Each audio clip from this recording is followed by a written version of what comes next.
Ooh, that's unfortunate. I'm sorry. I've been waking up in a consistent 9:30 for no reason. Yeah, me too.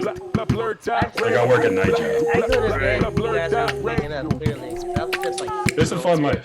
Except if I go to sleep at like 9 o'clock in the morning for a week straight, I'll be depressed for like 3 weeks. Yeah. And I won't notice it until the third week. But I'm like, oh shit, that's why I don't want to do anything. That's why I snapped at my girlfriend. It's a tough life.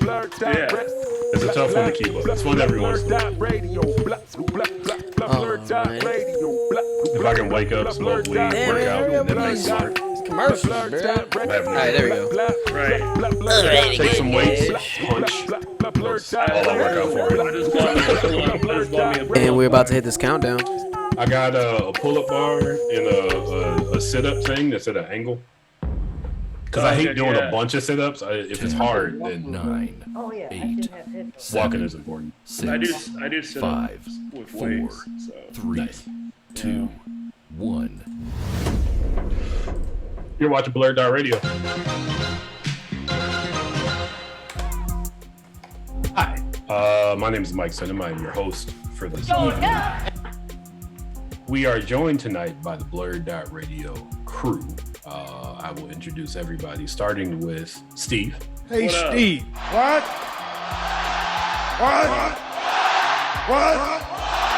What?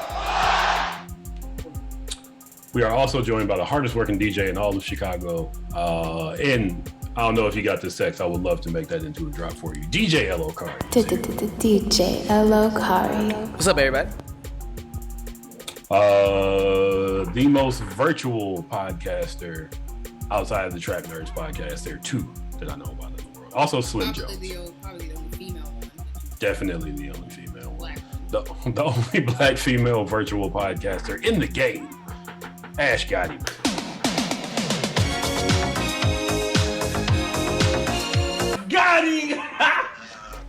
Back to wearing clothes. Put t-shirts. Were you like in real life? Because you always I have that mean, t-shirt. Yeah, I always had this t-shirt, but my character has been in a fishnet for like 6 Yeah, the months. fishnet, yeah. Oh yeah, Out I here guess you have naked. been. See, look, y'all don't even notice me. It doesn't have the same impact on the virtual. She out person. here. Fucking naked. Well done, DJ L.O. Kari. Well, I'm sorry. I don't have titties like Tuffy Wonder and Not everybody needs titties, okay? You know what I mean? It's a- I need them. Come- Your avatars be jumbling every You can once in a buy while. them. They're out there. I know. Um, Costs money. I mean, they'll have you believe that anybody can get rich in America. That's why people come here and end up shitting on black people. That's a whole nother thing. The best dressed blurred in the entire game. I stand on it. I will slap box over it. Kenny is with us. Oh my god, she killed Kenny! You!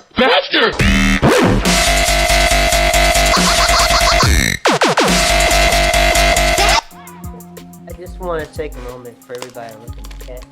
Look at him. Look at Yo, it. he's chilling. Look at Are it. Troy's eyes open? Nope. Look at that. There it is. Slump. Out here, slump. Slump guy. Slump. KO. Don't take Troy to the party because Troy will fall asleep on the couch and you're going to have to take Troy home. Love him. Apparently so. Look at him. All hail your ass up. Troy. All hail Troy. Period. There it goes. And our very special guest for the evening, let me pull up his credentials here. Hold on.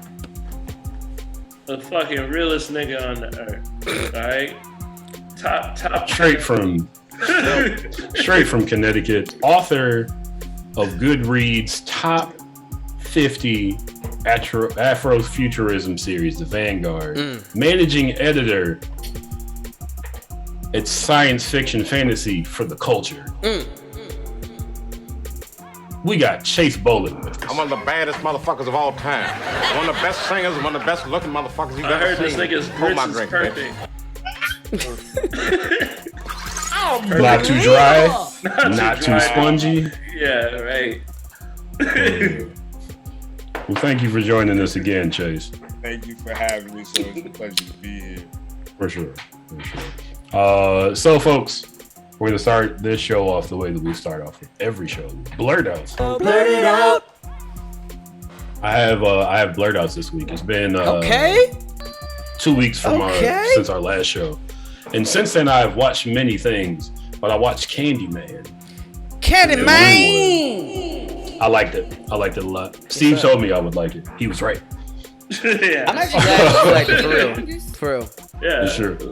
I mean, but he pointed out, he was like, and this is kind of a spoiler for anybody who hasn't seen it. Does anybody not want me to spoil this? Fuck it, it's been a long time, bro. Like, it's not a spoiler for anybody who's lived in Chicago. Yeah, bro. Don't know black people die. Yeah. That's a huge thing. Yeah, and by the end, Candyman is like kind of a force for good. I was like, you know what? Way to go, Jordan Peele and Monkey Paw Productions. You all did it. You all pulled it off. Hopefully he does a similar thing with The People Under the Stairs. Which I'm excited Ving for. Rhames' death was bad. He got eaten by a guy. Again, spoiler if you didn't see this in the 90s or the 80s or whenever it came out. Yeah. It was a while ago. Because the kid that did Michael Jackson in the Beat It video and then Moonwalker. Whoa, that sounded wrong. He was in it. Skip over that. Good night, everybody. Wait, you mean? Oh, yeah. That and on DJ Elokari's recommendation, I watched The Grand Crew. We watched the trailer for it a few weeks ago. It did not get the most positive review from us, but I watched it and it included slapboxing. Yeah. No show has been black enough to show two men go, oh, so you want slapbox? And then quit because it hurt. That trailer did not help that. Am I right? Like, that trailer did not help that show. It did not. It did not help that show at all. Joint? Yeah. I still gotta watch it, but the trailer did not help I haven't seen it yet at all. The second point where I was like, this is the greatest show I've seen since Atlanta, and I'll stand on that. Wow. Was when one of the main characters is a black man and the complete lover boy. That was me in my 20s all the time. Serial monogamous, broke up with somebody, got with somebody else the next week, was telling my friends I loved her the week after. And there was a worst type of friend. And I didn't bring her around all the time. And I constantly told you about yourself. And I'm so, oh my God, I had a friend like you. Love him to death. But you're the fucking worst type of person. Back when I was not in I'm in a relationship now, but single Mike in his 20s, every 3 weeks, I'm in love with him. Just be alone. Like, It's like, use your left hand and watch some porn, nigga. Like, you have a problem. Daniel. You have a problem. I feel like I wasn't doing both. It's like, nigga, that's not normal. You just don't. It's just like, you just gotta, like, yo, do you you don't not? love them. You just love they pussy. When do you have time to take a shower? I took showers most of the time. I got haircuts. It's like, just that's you wild. just love them. We just love the convenience of that ass. Like, And I was in the college dorm, so like not hard. You say hi to a girl on the elevator. You see her in the student lounge. You have lunch together. Oh my God! Don't go to the movies because then I worked at a pharmacy. I saw too many genital warts. They were showing you they private parts? No, but like you know what they walked up to the counter like, what do I do about this? You know what the things are for. You know what I mean? You know what the things are for. It's a thing out there. But the other funny thing that happened was the second episode was all about men crying. Yep. And everybody was crying over Paddington 2. Because apparently Paddington is just a black man trying to make it out there. Come on now. One guy cried so hard that he soaked his clothes and had to take them off. He had to get his friend walked in the bathroom crying, naked, and he covered his face and was like, "Don't look at my face!" And the whole time, don't tease all that. That shit was hilarious. It's great. So I highly recommend the Graham Crew. The next episode is going to be January 4th. If you don't like it, BlurdDotRadio@gmail.com. Tell me why you didn't like it so I can tell you why you were wrong. You were wrong. There it is. With that, I will pass my blurred outs to Steve.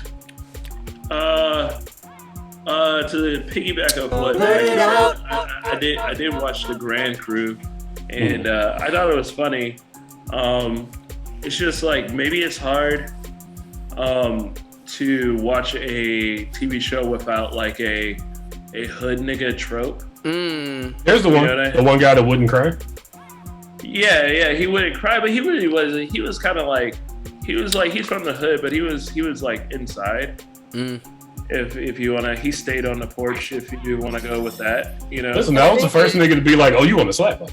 You know, that nigga. He definitely slapboxed somebody in his front lawn. I think that's what I've heard. Because they called him out while he was on the. But that's what the criticism of the show be is that like it's a very sumptuous show what black folk or what suburban black folk look like in their 20s. And I think that's the critique I've seen. Is just like they all look like they're in their 30s. They don't look like they're in their 20s. Wait, but they're supposed to be in their 20s?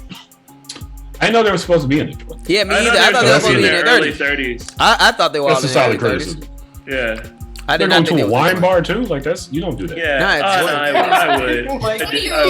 Maybe they wrote that shit wrong. Because I'm still drinking vodka out of plastic bottles in my 20s. Like, I mean, I do that too. I'm not refined. I did that too when I was 20, but I also went to like a wine bar sometimes. Well, there was Le Cave. Me and Steve were both from Cleveland. Shout out to Le Cave. It's closed. I don't think I've ever been to.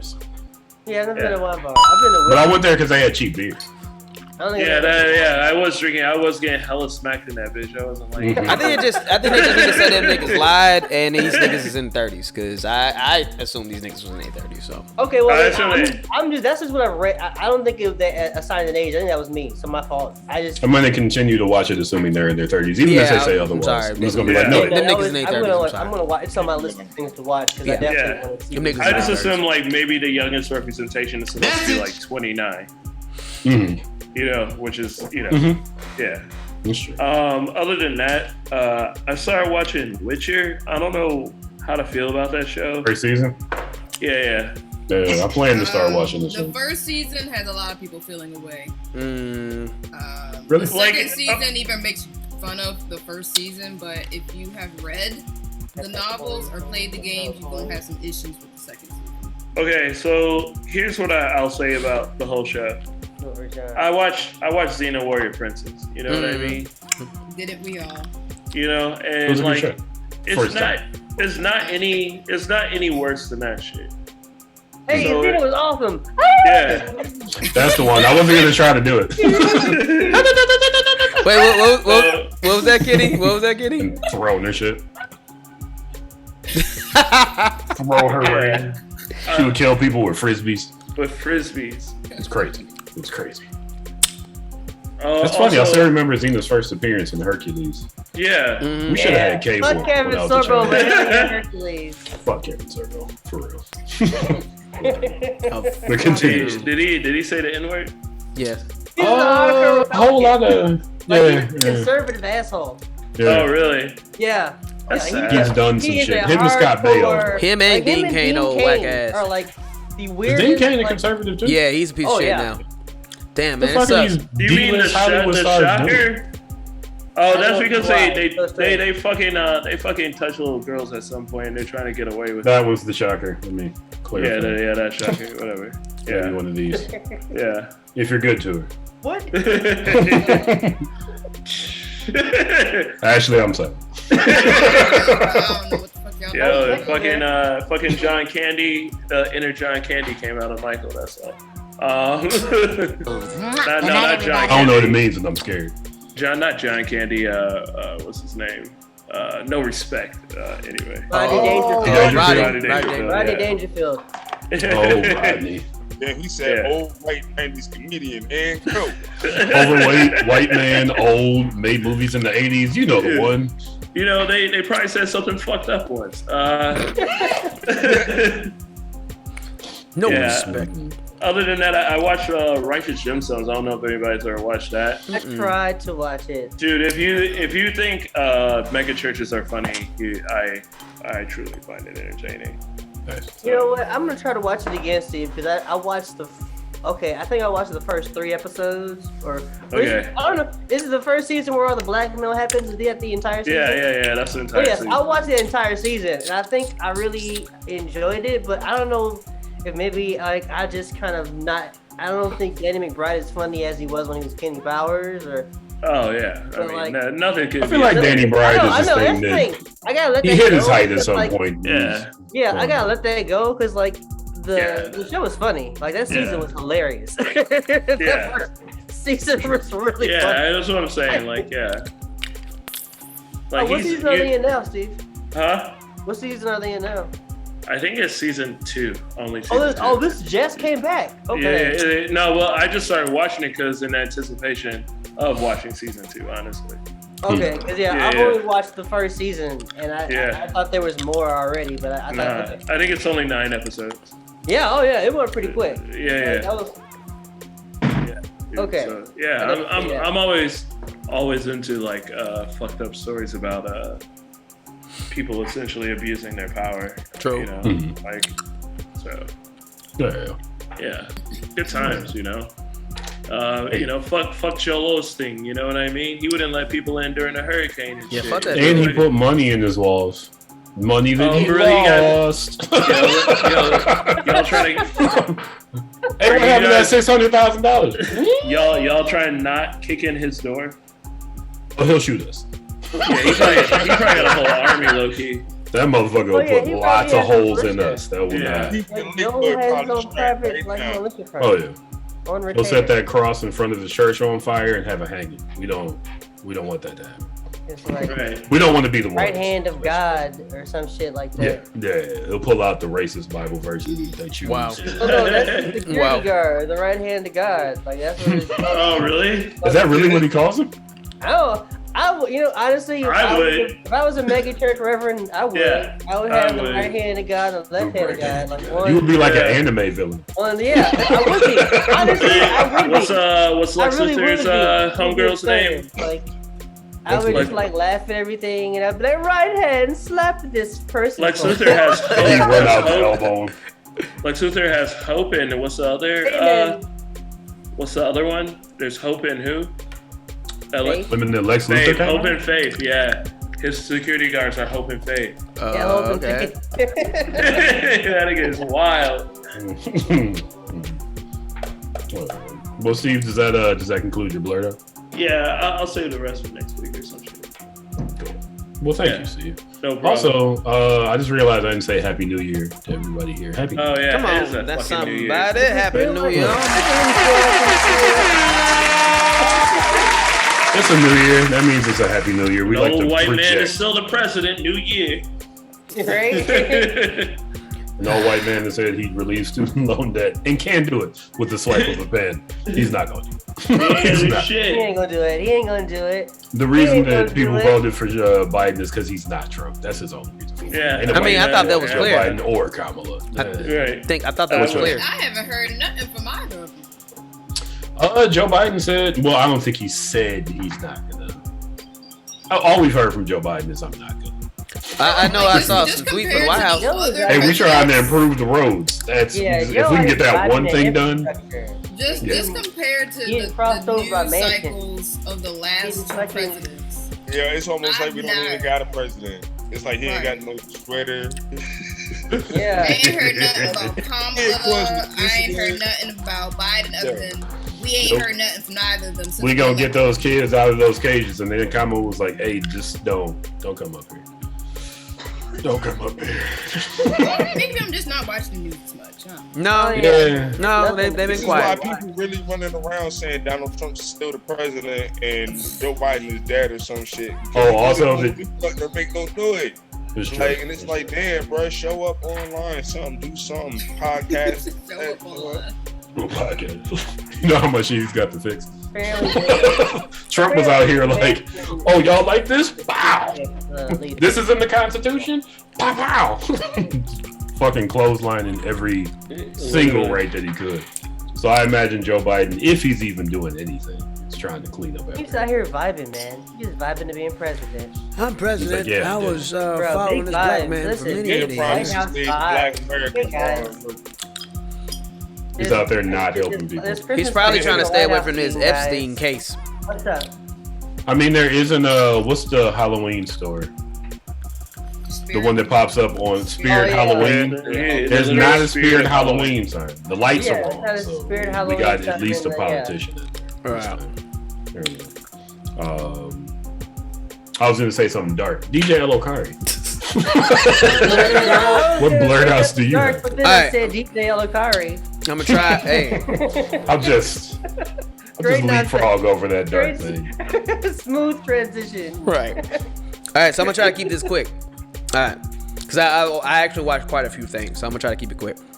First off, watched Encanto. Are you eating sunflower seeds? Because you sound like an old black man. Jolly Rancher. He was like, is it it's the second thing. Second thing. So it's either sunflower seeds or Jolly Ranchers. I'm eating a Jolly Rancher.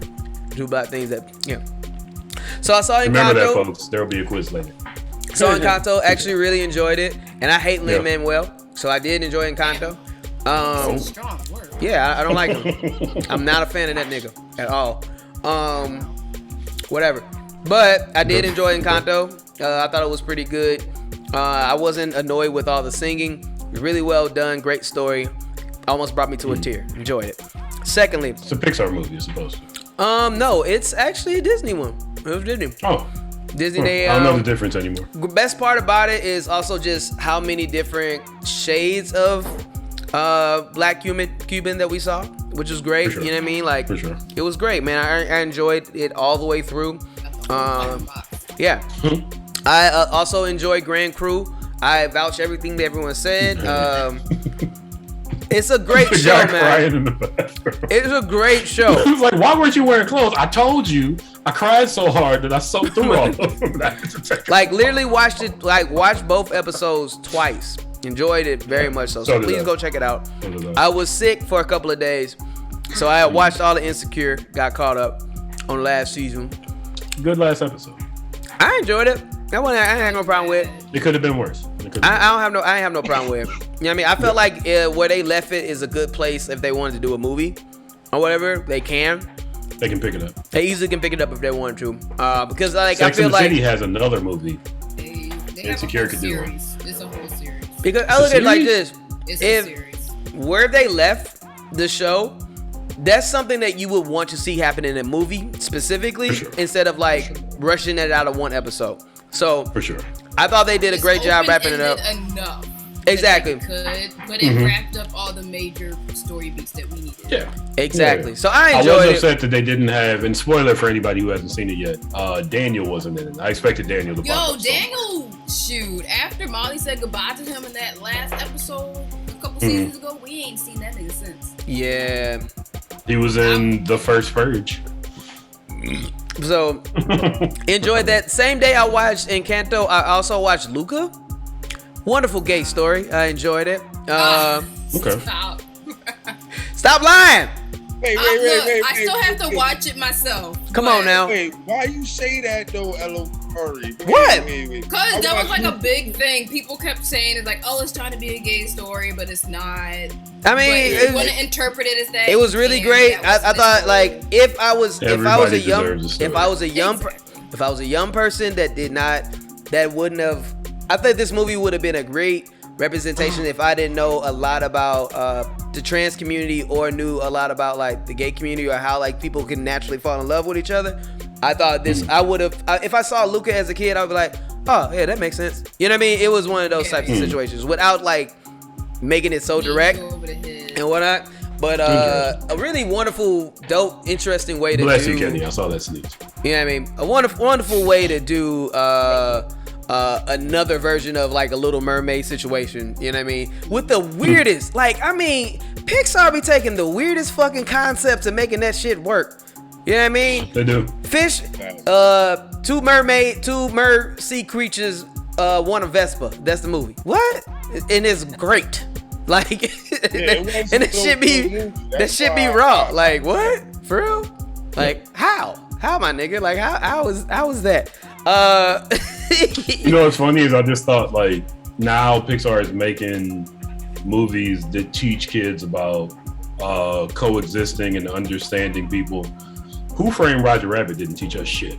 Transformers didn't teach us shit. Yeah. G.I. Joe didn't teach us shit. It was a great G.I. Joe told me to recycle or some shit.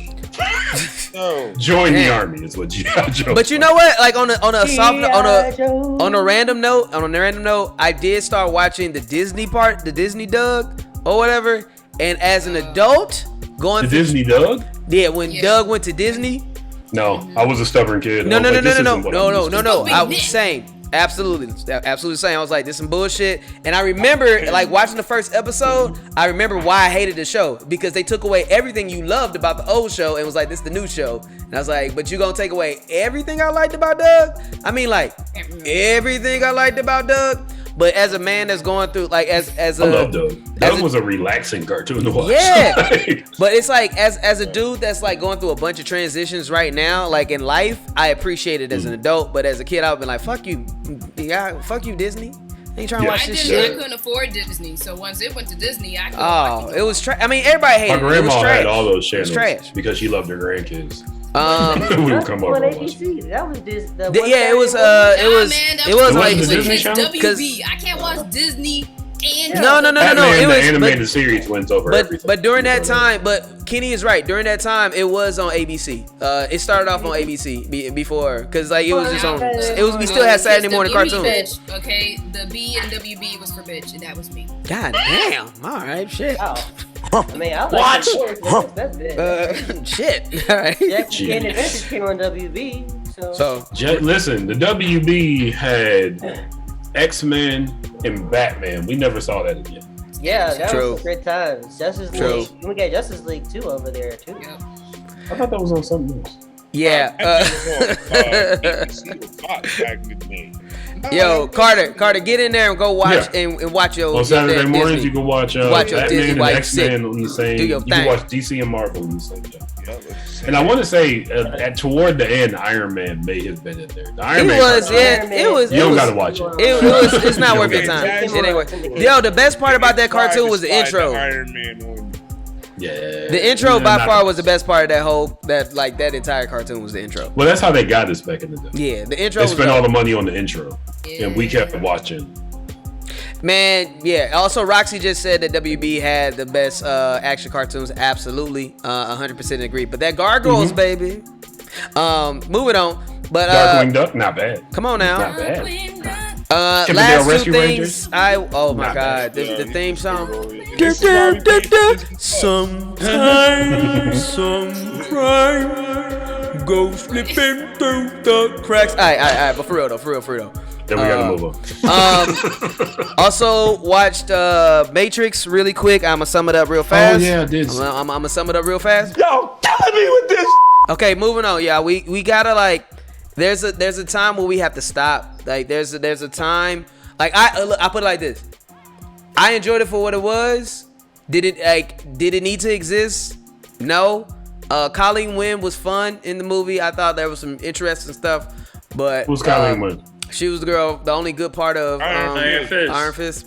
He was Bugs Bunny. The one with the blue hair. Yeah. It was Bugs, and she called people Doc. I remember that. Yeah, she was the White Rabbit. Yeah, she was the White Rabbit. Yeah. Come on. It's Matrix. I have fun. You know what I mean? But still, it's one of them things where it's like, yo, like if there was a good movie in there, I put it like this: there was a good movie in there, and they had Aunt Rachel in there.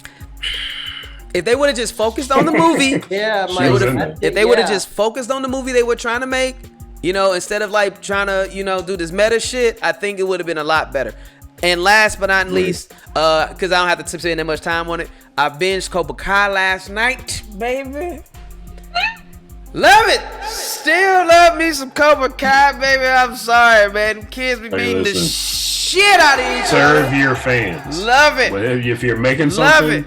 Come on now. If you're out there and you want to make something 30 years later, listen to your fans specifically. I still enjoy the show. It's always great. Yep, they got a season 5 is coming. I'm still having fun. I binged that shit one day, like one afternoon. You know what they got to do now?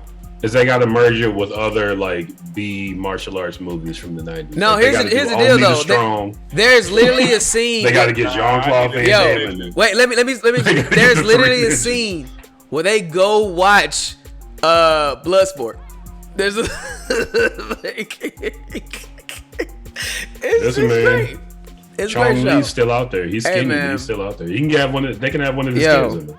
All I'm saying is that everybody's okay. So there's, I'll do a full review, but there is literally a character in this episode in this season of Cobra Kai, and you can tell like y'all motherfuckers went to go watch Spider-Man and saw Miles Morales and was like, we just gonna put Miles Morales in the show, like literally, like why not? They were.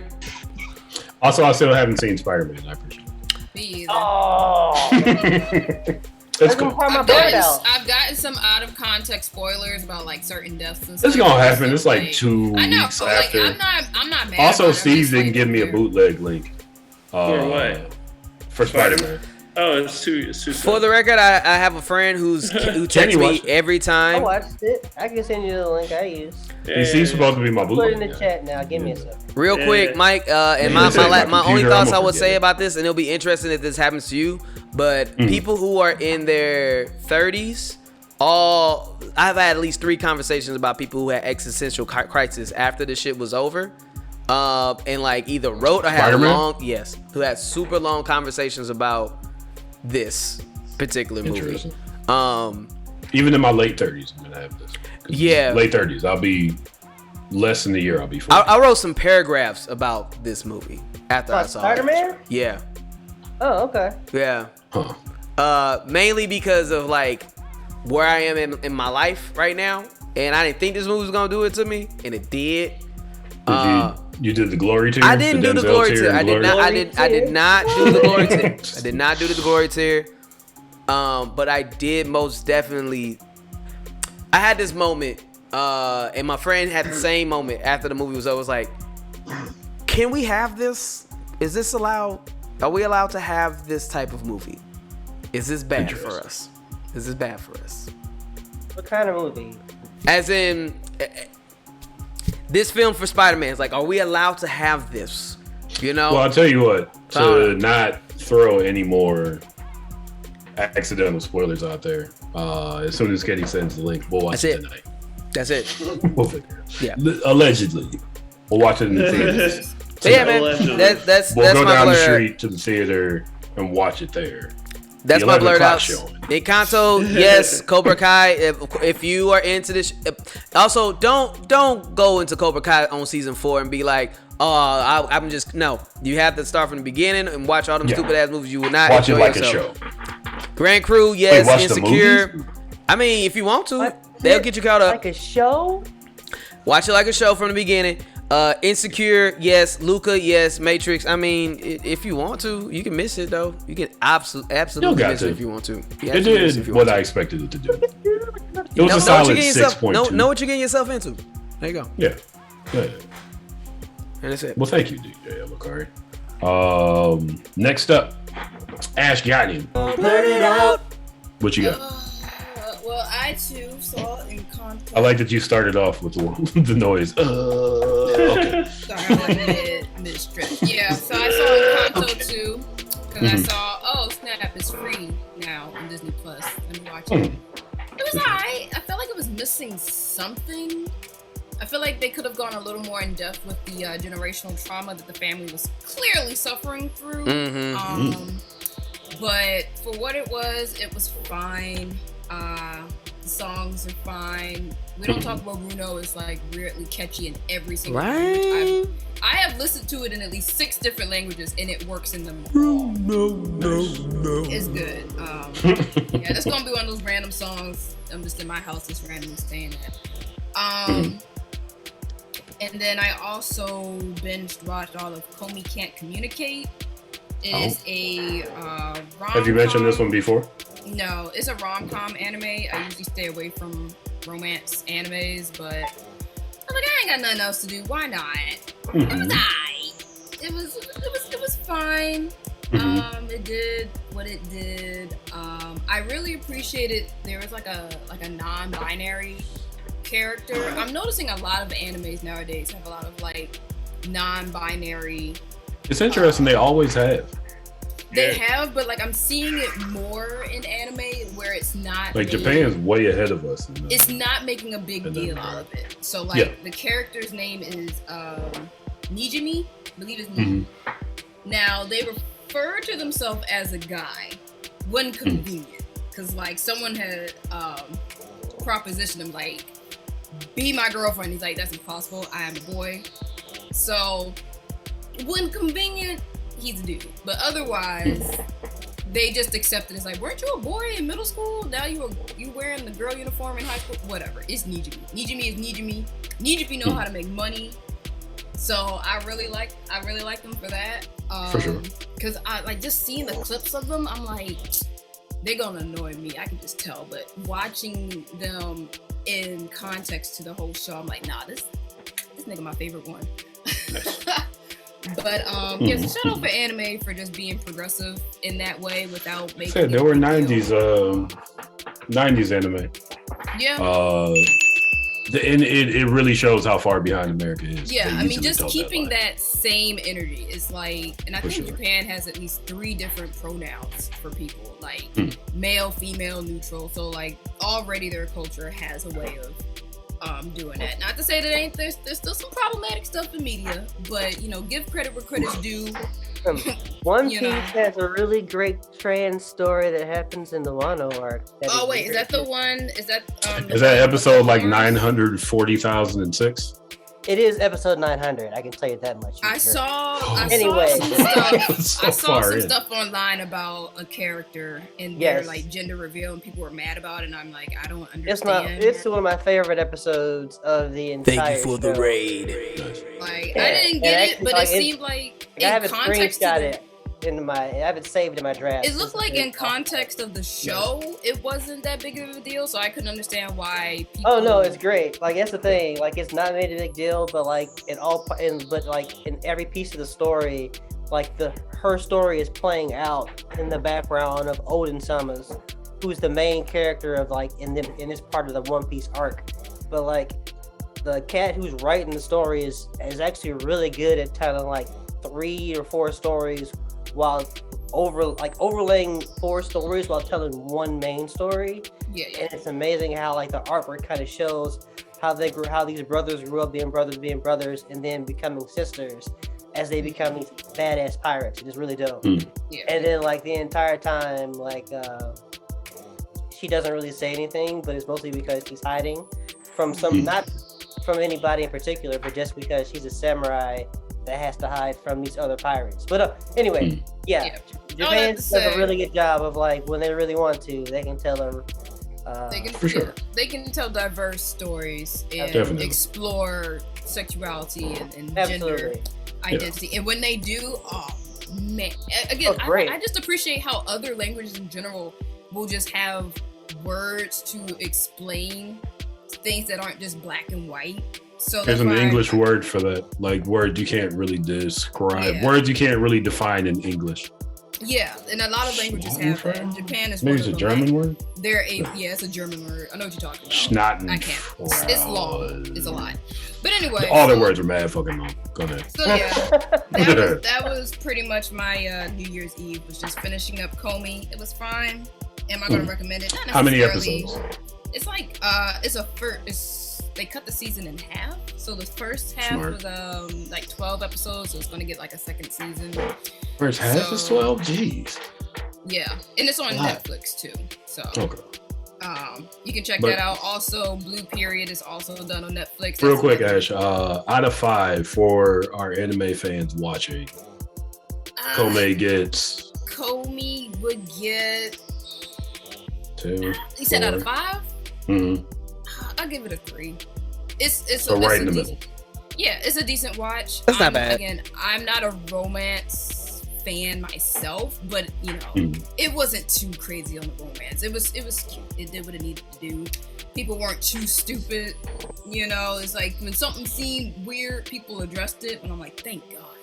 That shit doesn't make no sense. But anyway, yeah. So yeah, looking forward to the new season of anime when it finally decides to start airing. Like you mentioned something called Blue before I cut you off. You mentioned something called Blue something. Blue Period. I think I mentioned it before. It's an anime about a high schooler that gets into art and then goes to pursue it through college, and that's I can appreciate that.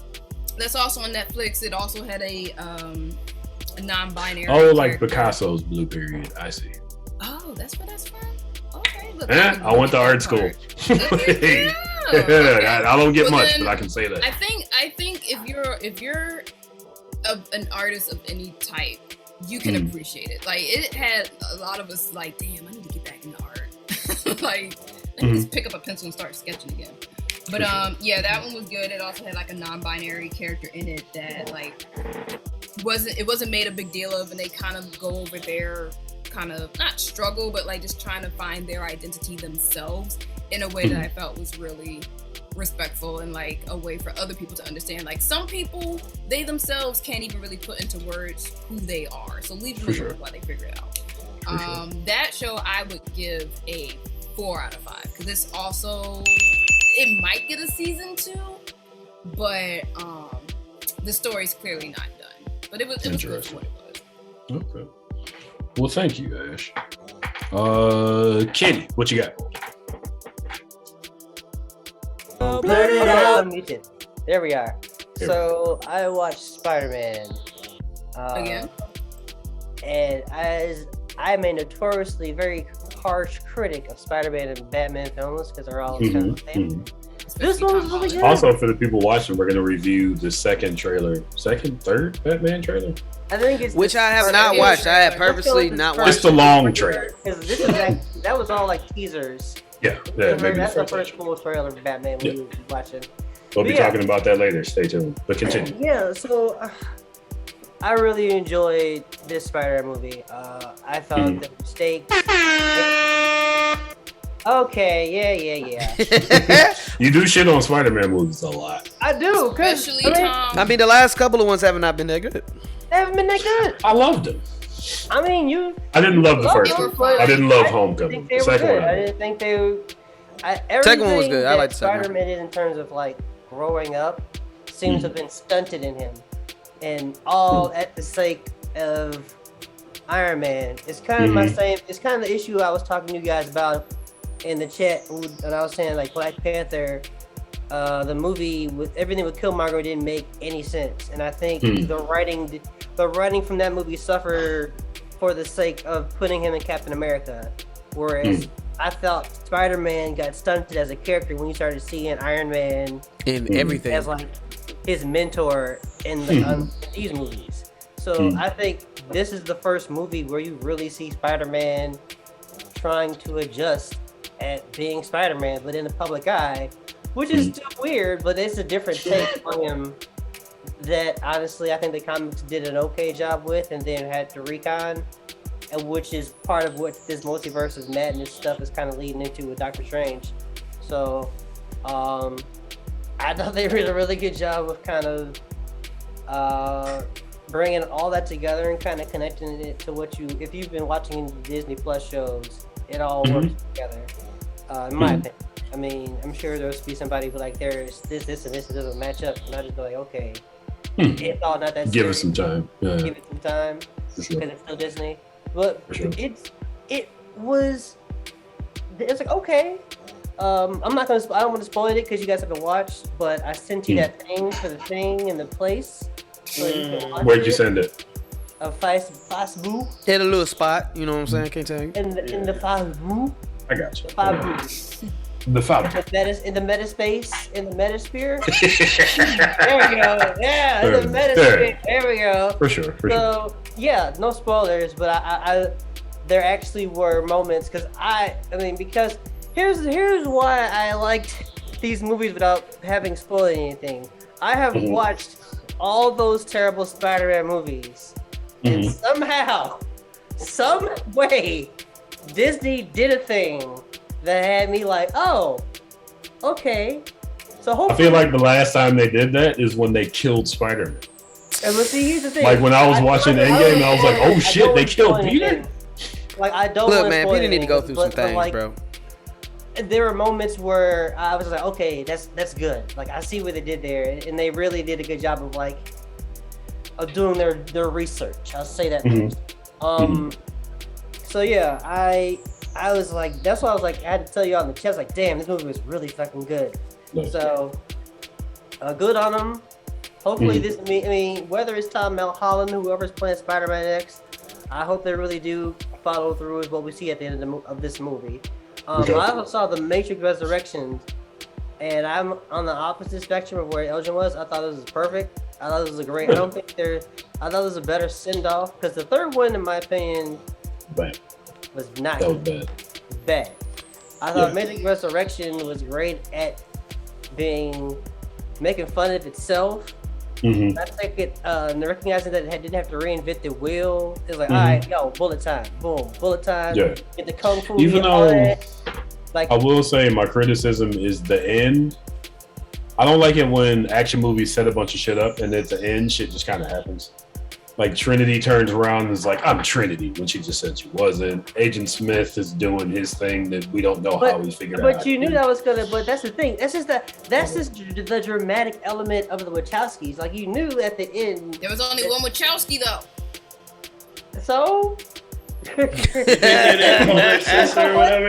Having her sister might have balanced some things out. Maybe. I don't think there is. One Wachowski running wild. This is still my review, and honestly, I don't think there needed to be anything that needed to be balanced out, in my opinion. I thought there was nothing wrong with how any of it ended, because at the end of the day, it's all about Trinity and Neo, and because the third one tried to make it all about Neo and Agent Smith, which was complete horseshit. That was weird. And like even the writing, the writing just went on, and it took a complete hard left. And I feel like Matrix Resurrection, like I think kind of attempts to redirect that, because that was not a good ending. I feel like this is just a better wrap up to Neo and Trinity's story as opposed to whatever the hell that was at the end.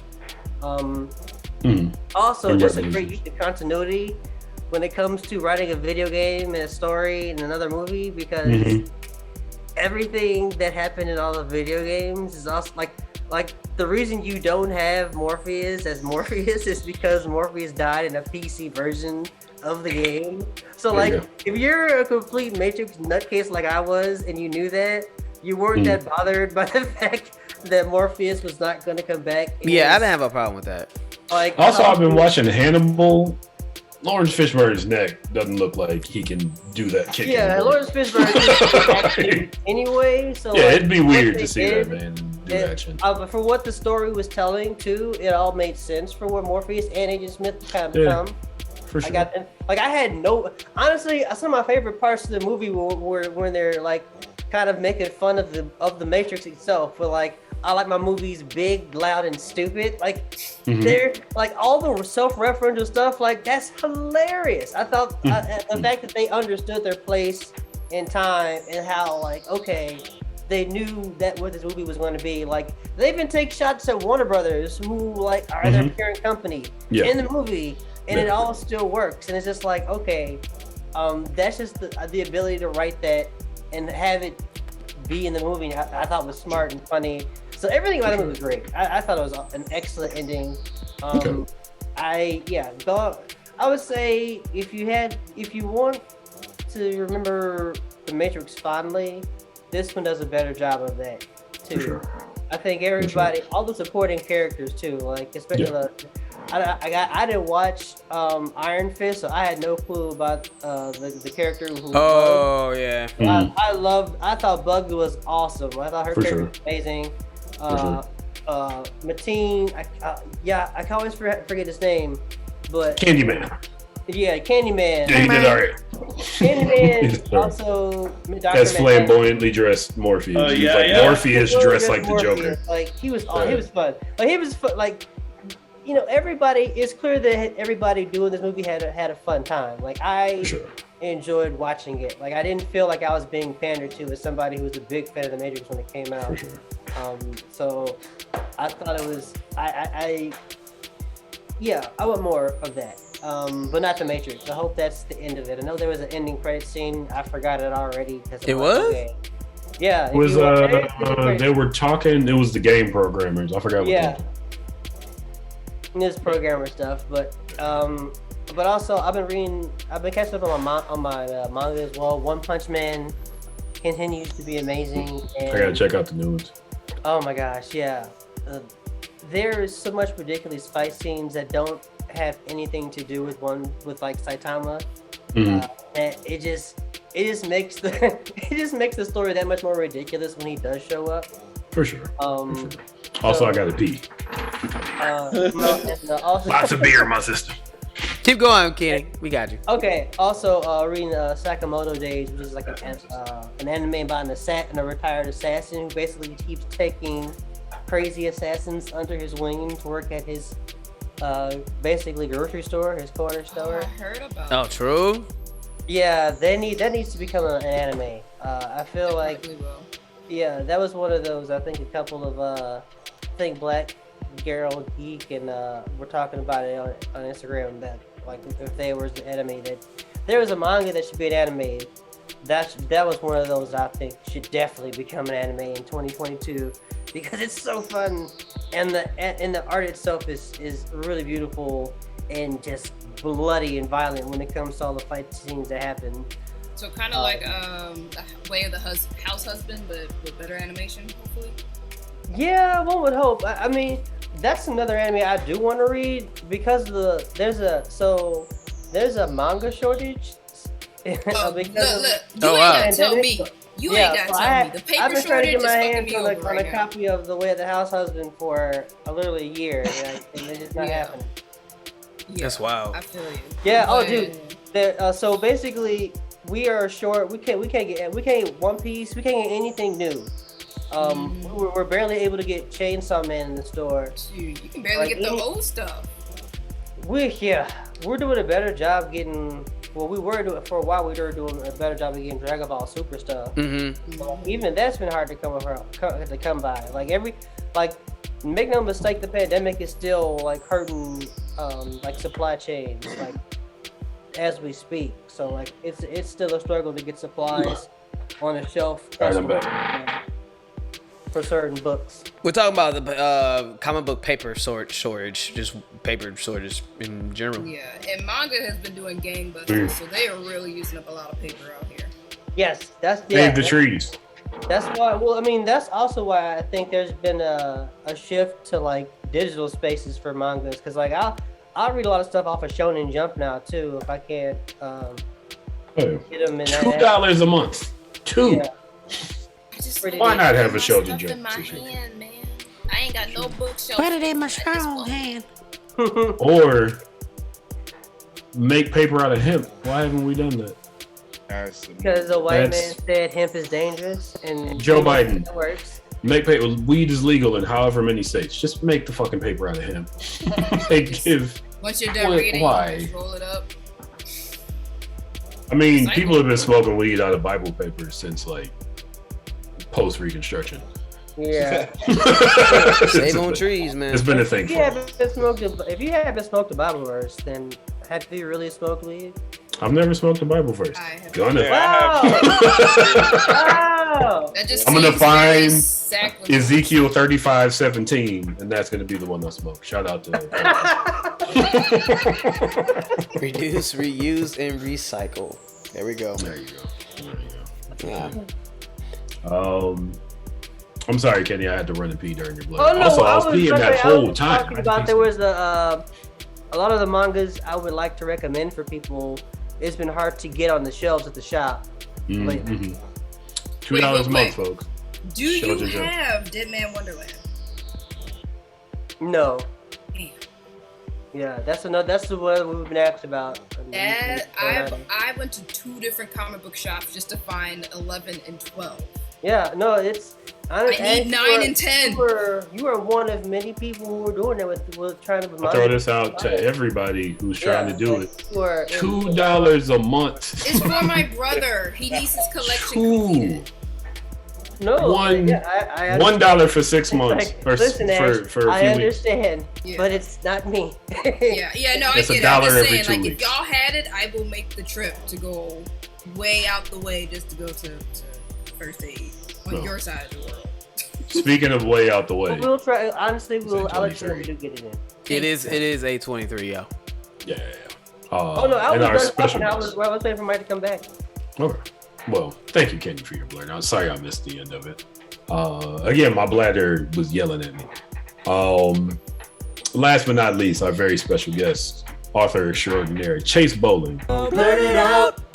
What are you blurting out about this week? And what is this sci-fi science fiction? Yeah, I've for been the on culture? Arcane. Yeah, like I've been on Arcane, so that's been exciting. Like I didn't know what League of Legends was at all, and I kind of got a quick crash course watching Arcane, and it's lit. If you haven't had a chance to check it out, it's beautifully animated. The story is fantastic. So I had a great time watching that. Me and my wife. I've been on The Witcher, right? Like I personally love The Witcher. Like I really like that show. I mean, it's probably like my top 5 with The Mandalorian. For, like new shows that have come out, so I'm waiting for that to come back. So I'm enjoying season 2 of The Witcher. Like I personally don't like Henry Cavill. Like as Superman or anything else he plays in, like, he could be the Witcher and that's it. Like everything else, like he aggravates. I mean, you know he's a fan of it, right? Like he is. He said himself he's a huge Witcher fan, so that's probably why he's so He's good probably at it. the biggest nerd action hero that's out there. Like He built his own computer. Yeah. Bruce Willis never did that. It's a new kind of action. What John McClane do? Schwarzenegger never did it. Stallone never did it. Van Damme never did it. I don't know, man. I think he can. Bet you Wesley Snipes didn't do it. Van Damme could probably make a computer out of Wesley cocaine. Snipes didn't do his taxes. Why would he build a computer? If he can't do that math, he's not going to engineer. Yeah, exactly. If he's not doing that math, what makes you think he's doing the other one? The Chase, I definitely enjoyed that. And then what else have I been watching? Like I was kind of watching The Matrix. Like Kenny kind of saved it for me. Elokari had me feeling like, yo, maybe I might not watch it. I'm sorry if I did that to you. That would, you know. Yeah. But no, you know you're paying. You should be on point, bro. If you say something whack, I ain't had no cause to argue with you. You know what I'm saying? I did watch it for myself though. I watched it for myself. So yeah, it's worth it. Gotta hear both sides. Yeah, true. It wasn't the worst. But Dr. Bolling, the science fiction fantasy for the culture. Yeah. How'd you get into that? What is that? All right, so SFF for the culture. It pretty much came about. Honestly, I was posting when Charles Saunders died because he was like a big deal for me as a writer. And you know, anybody that doesn't know Charles Saunders, he's the father of Sword and Soul. He kind of started the genre with a book called Emerald, which is kind of like Conan, but black and set in a fictional Africa that's really dope. And so I had posted about him passing and his impact on me as a writer, you know what I mean? And one of Wahida Clark's representatives hit me up and said, what is Sword and Soul and who is Charles Saunders? And so I was kind of introduced to the Queen of Streetlit, who at the time had written her first fantasy book called Emperors and Assassins. And so say that name again. Emperors and Assassins. And the author?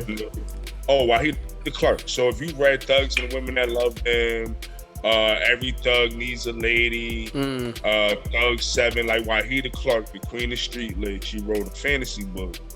And I was lucky enough to get a chance to beta read it. And that led to me being signed to her publishing company. And so we were talking about science fiction, fantasy, and kind of how important it was and how she didn't know that black people really had a presence in the genre. You know what I'm saying? Because historically, like, you know, it's like you said, Mike, it's so great that we could come out as blurs. Like, it wasn't always a time when we were seen in these spaces. And so what she wanted to do was to create this infrastructure where we're bringing more, you know, Black, indigenous, people of color creatives forward in this space of science fiction and fantasy. Mm-hmm. And so we call ourselves SFF for the culture. And, you know, that's what we do. I recently had the honor to publish Zed Amadeo, who is the granddaughter of the legendary Jimi Hendrix. Oh, yeah. Okay. Her debut novel is called Resurrection, and it's really dope. And so, yeah, like, it's really fun. Like, I tell everybody, getting to do this is kind of like getting to ride a Batmobile, because it's like, you know, I get to read the main scripts, I get to pick, you know what I'm saying, who's gonna come on board, and it's fun getting to walk people through the creative process, you know what I'm saying? And so it's a lot of responsibility and it's a big honor, but I really have a great time doing it, because there's not a lot of publishing companies publishing Black sci-fi and fantasy, and there's not very many Black-owned publishing companies in general, but especially not those that are putting out science fiction, fantasy, and speculative fiction. Nice. Very dope. Do you know of any other ones off the top of your head? I know Niam Creatives, right? MV Media is run by Milton Davis. He's a dynamite brother. He writes a lot of Sword and Soul fantasy. So if you're looking for something kind of like Lord of the Rings or something like that set in Africa, definitely want to check out Milton Davis if you don't want to check out my own books if you haven't already. But yeah, I'm trying to think of who else is out there really doing it. Afrocentric Books is another press that I know is science fiction, fantasy based in Black. So there's not a lot, you know what I mean? And there's a couple imprints out there, like I know Hatchet has an imprint that is geared towards, you know, Black authors in sci-fi and fantasy, but it's not Black authors. Okay. Gotcha. So the FUBU is coming out of that's SSF. Okay. SFF for the culture. Yeah, it's for us, by us. Like, there's no, what's the way to put it? A lot of times I've seen this discussion about struggle porn, right? Yep. When it comes to Black art, right? And so that Janelle Monáe kind of movie. don't have to worry about that with us, because our lens isn't coming from a I want to please the mainstream kind of view. Like, that's not me, right? And as manager and editor, like, you know what I'm saying? Also, if you've read any of the Vanguard series, you would know. That's not Mr. Bolling over there. Yeah, that's not my Mama was a Panther. I was not raised to do, you know, that was never in my wheelhouse. For sure. And so it's one of those things where I feel like that's what makes us unique and what sets us apart is there's a lot of gatekeepers in this industry, and we're here to be seeding that. And so it's not about, is this, you know, is everybody gonna love this like they love Media Korafor or Tomi Adeyemi or Tochi Ayenbote? Like, you know, we have Black authors that have been very successful, right? For sure. And they have very popular works. And I think the problem is it seems like there's this level of contentment with being the only Black kids in the room. For sure. And then when another Black kid comes in the room, then you try to avoid them or you try to combat them because you're the only. Your identity is so much around them. Yeah, I mean, I'll put it like this. Even if it's one of those things where, you know, if you ignore, you know what I'm saying? Because, like, to me, writing isn't like rapping, right? Like, everybody can have more than one favorite book. There's room for more than one favorite author. And so it's never, I feel like there's no reason to have to hoard your audience. You understand what I'm saying? And so it's like when you don't say, hey, you know, okay, boom, you know, I'm a best-selling author. The first thing I want to do is point people to those that are coming behind me. Like, you know what I'm saying? Because, like, yo, if you're like this guy, Kevin Macklin, that is also signed to SFF for the culture. He has this great book coming out called Prince of Ruins. Think Walking Dead in Melanin with magic is really dope. You know what I'm saying? I don't want to give too many spoilers. It's real fresh, so I'm having a hard time summing it up. But it's like, that's my first instinct, right? Is I have this place, right? This little space, this little platform. I want to bring as many people with me and increase readership, because for me, it's not just about selling books. It's about creating fandoms from imagination to people that look like me. Sure. You know what I mean? And so I think that unbelievable. Get that to be more of a thing. You know what I'm saying? When it comes down to those of us that have more clout in the industry, like, you know, where would State Property be if Jay-Z wasn't like, oh, listen to my guys, right? We wouldn't have no Memphis Bleak. I don't know if that would be the greatest loss to hip hop or anything like that, but we all bump Bleak because Jay-Z. I bought his first album. It wasn't bad. It wasn't bad. I came up. I put my life on the line. I was there for all my life.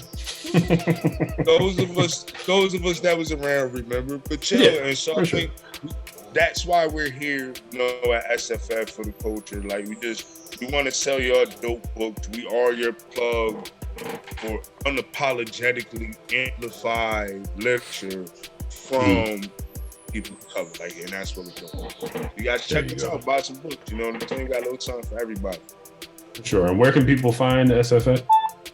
You can check us out online at www.sffortheculture.com, or you can go to chaseBollingAuthor.com. We got a tab there, and you can check out all of our books. You know, everything's on Amazon too. So if you just, you know, pop it in the search, you can find us, and that's SFFOR The Culture. There it is. Check that out, folks at home. That concludes our Blurred Out segment. Now, DJ Kari is going to hit you with some hits.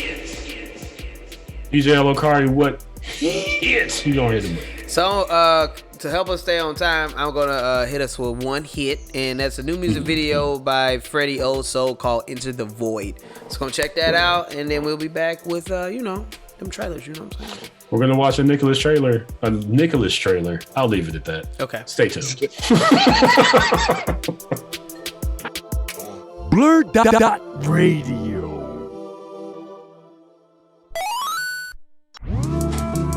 All you sausage niggas cooked. It's time to enter the void now. These rappers can't have they looks. What's wrong? Did you eat too many pork bows? Not now. You looking for noodles, you in the wrong hour. Right now. This is the hour niggas get bread. Don't contemplate the jump if you already on the edge, silly bird. Whatever made you go and leave your nest. Now run back home before I crack your fucking egg. Your dick too small for an ego that big. When I grip mics, confident niggas get frail. Smack their lips, rose eyes, and tucks tails. Entering the void, I'm not sure if heaven or hell. Cause I'll meditate and destroy my lungs at will. I am dark and light, shit, I'm just being real. I'm Martin on paper, but I'm Malcolm everywhere, I'm a sickly motherfucker, come close. This the elderberry sipping, nose runner, bitch. I got bars like chocolate for the stomach. This the flow to melt your ice cream cones all summer when you enter the void. Into the void. It's time to enter the void now. Into the void. It's time to enter the void now. Into the void. It's time to enter the void now. Into the void. It's time to enter the void now. I am for gay rights, but calling a straight man sis is like calling young Ma a dyke. You took it too far, so I did the same. That's that side swipe your shit when you enter my fucking lane. You are anime, I expect you to eat the cake until it's gone. Get the crumbs right off of the fucking plate. Your rhymes hold no weight like R. Kelly telling this truth. Full of lies, floating high in the sky like a balloon. She ain't got no ass, but she got boobs. Call it a letter P and ask her what that pussy do. Day to day, I get money as usual, and I ain't gotta say much, but you get it like Looney Tunes.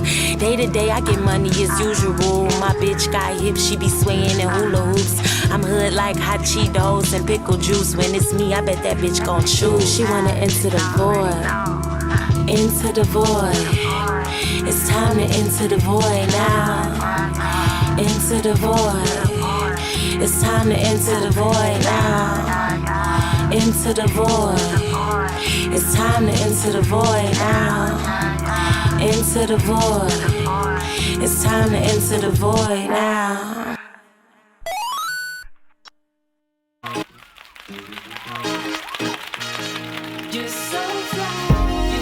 Radio. We'll be right back right after this.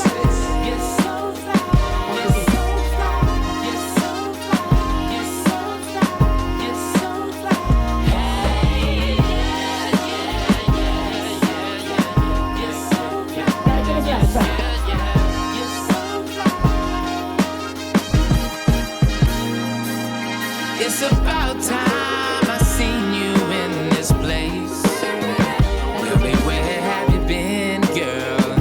And how could I forget your face? And you've been running through my mind, beating record time. I'm trying to keep up with you, but I'm stuck in this spot. I'm a wordless a jukebox, but I play the classics. Yes, I play the classics. Insert just 1/4. I'll make your body flow like water. Yeah. So since you're here tonight, I think it's only right for you to dance for me just like the last time. I remember just like it was yesterday. All your favorite songs you select to play, and I still remember how it felt to be used by you. See, you like music and don't discriminate. You like blues, like jazz, like soul and hip hop. But tonight, why don't you rock and roll for me? Rock, rock, oh, rock.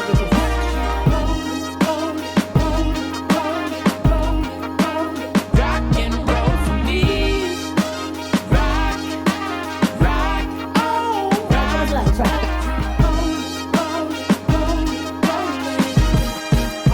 Rock and roll for me. Came here to dance anyway.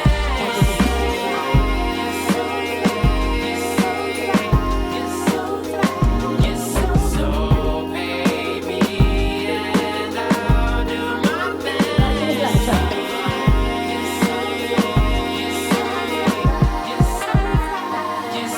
Just one thing I need from you.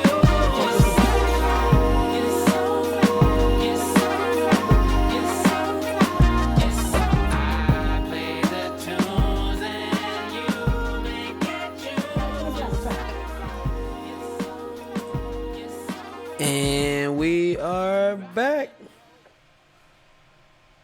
You're watching BlurdDotRadio. Hi, welcome back to BlurdDotRadio. DJ Lokari just hit you with some hits.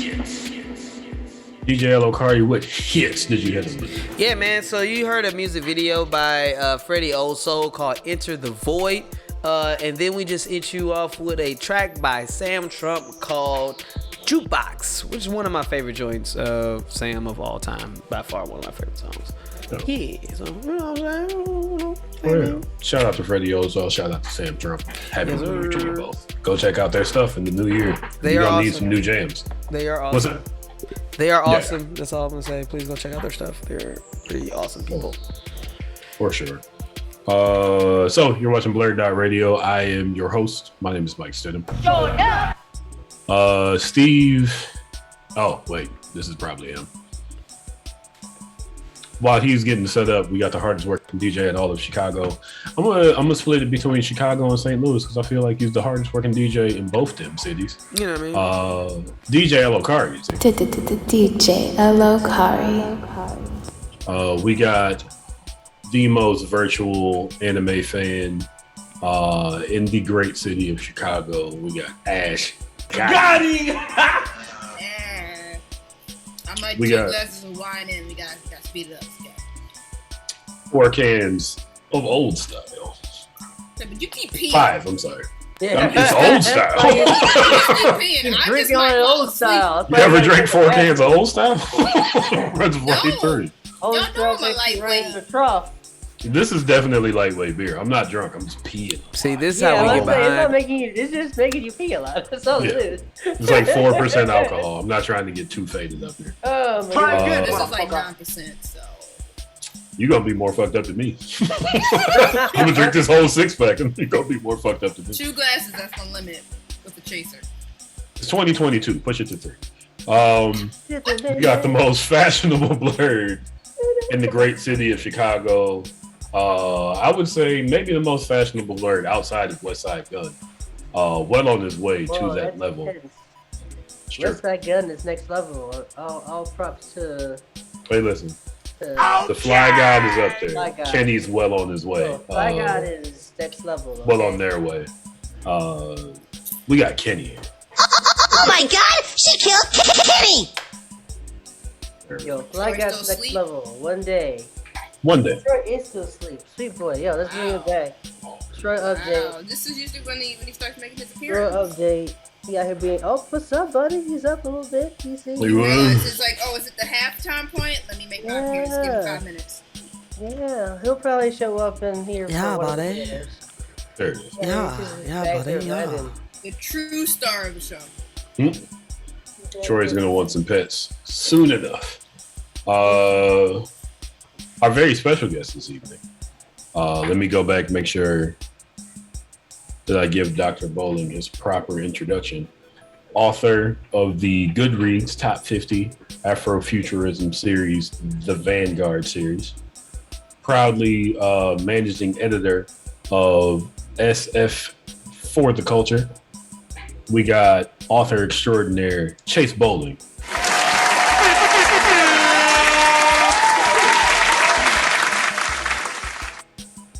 Thank you again for joining us. Yeah. So it's time for trailers. Oh shit! You forgot. The all shit means ooh. Which button? I mean, I pushed Shout the out button. to Kid Mental. I still pushed the button. It got there. Yeah, as long as we get there. That's what's important. So this is specifically for Kenny. Nicolas Cage made a movie. How dare you? About Nicolas Cage. Yes. I was gonna throw you in there too, but Kenny makes the most noise about Nicolas Cage. Yes. Y'all are definitely the Nicolas Cage fans of the show. The disrespect. But Kenny is more the Mario of the Nicolas Cage brothers. They're kind of the Luigi. In the cage. The disrespect. No respect. Not leaving you out, but you know. Kenny definitely hollers about how Nick Cage has never made a bad movie. He hasn't. And he won't. He's done it a few times. Hey, shut your mouth. You shut your mouth. Listen, you got if you buy a dinosaur skull, you got to do some bad movies to make up for that that cost. That's henceforth. No movie's a bad movie when you're just Nick Cage. Come on now. But they're bad. Come on now. This one I hope is good. Think about it. I'm not gonna think that hard about Think about it. Nicolas Cage is Nicolas Cage as Nicolas Cage. Yes. I don't even remember the name of this movie. It's called The Unbearable Weight of Massive Talent. I'm watching the trailer. Let me throw this out here. Nicolas Cage is Nicolas Cage as Nicolas Cage in a movie called The Unbearable Weight of Massive Talent. I'm already down for it. Tremendous.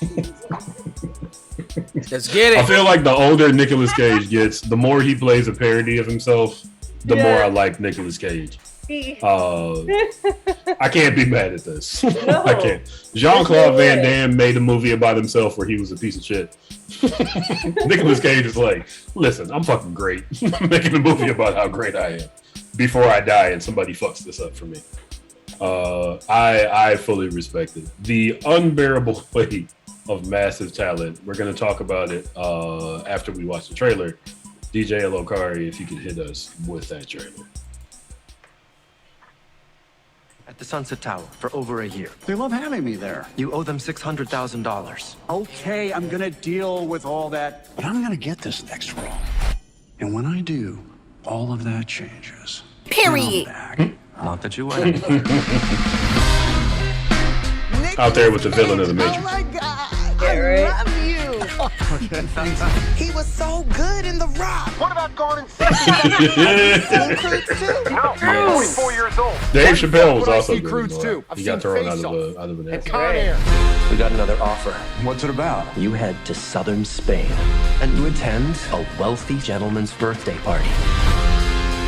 I would never do that. It's $1 million, Nick. Yes. I'll take it. Come on now. The guy that owns this house, what's his name? Javi. Look, if Javi wants me to fuck his wife or watch me watch him fuck his wife, that's a no-go. You understand? That's no bueno. I am Javi. To this day! It's me. Nick Cage. Nicolas Cage? The fact that they show I am so movies happy that of you're these here. movies, the trailer. It's supposed to be me. I hope he gets extra publishing on all of those.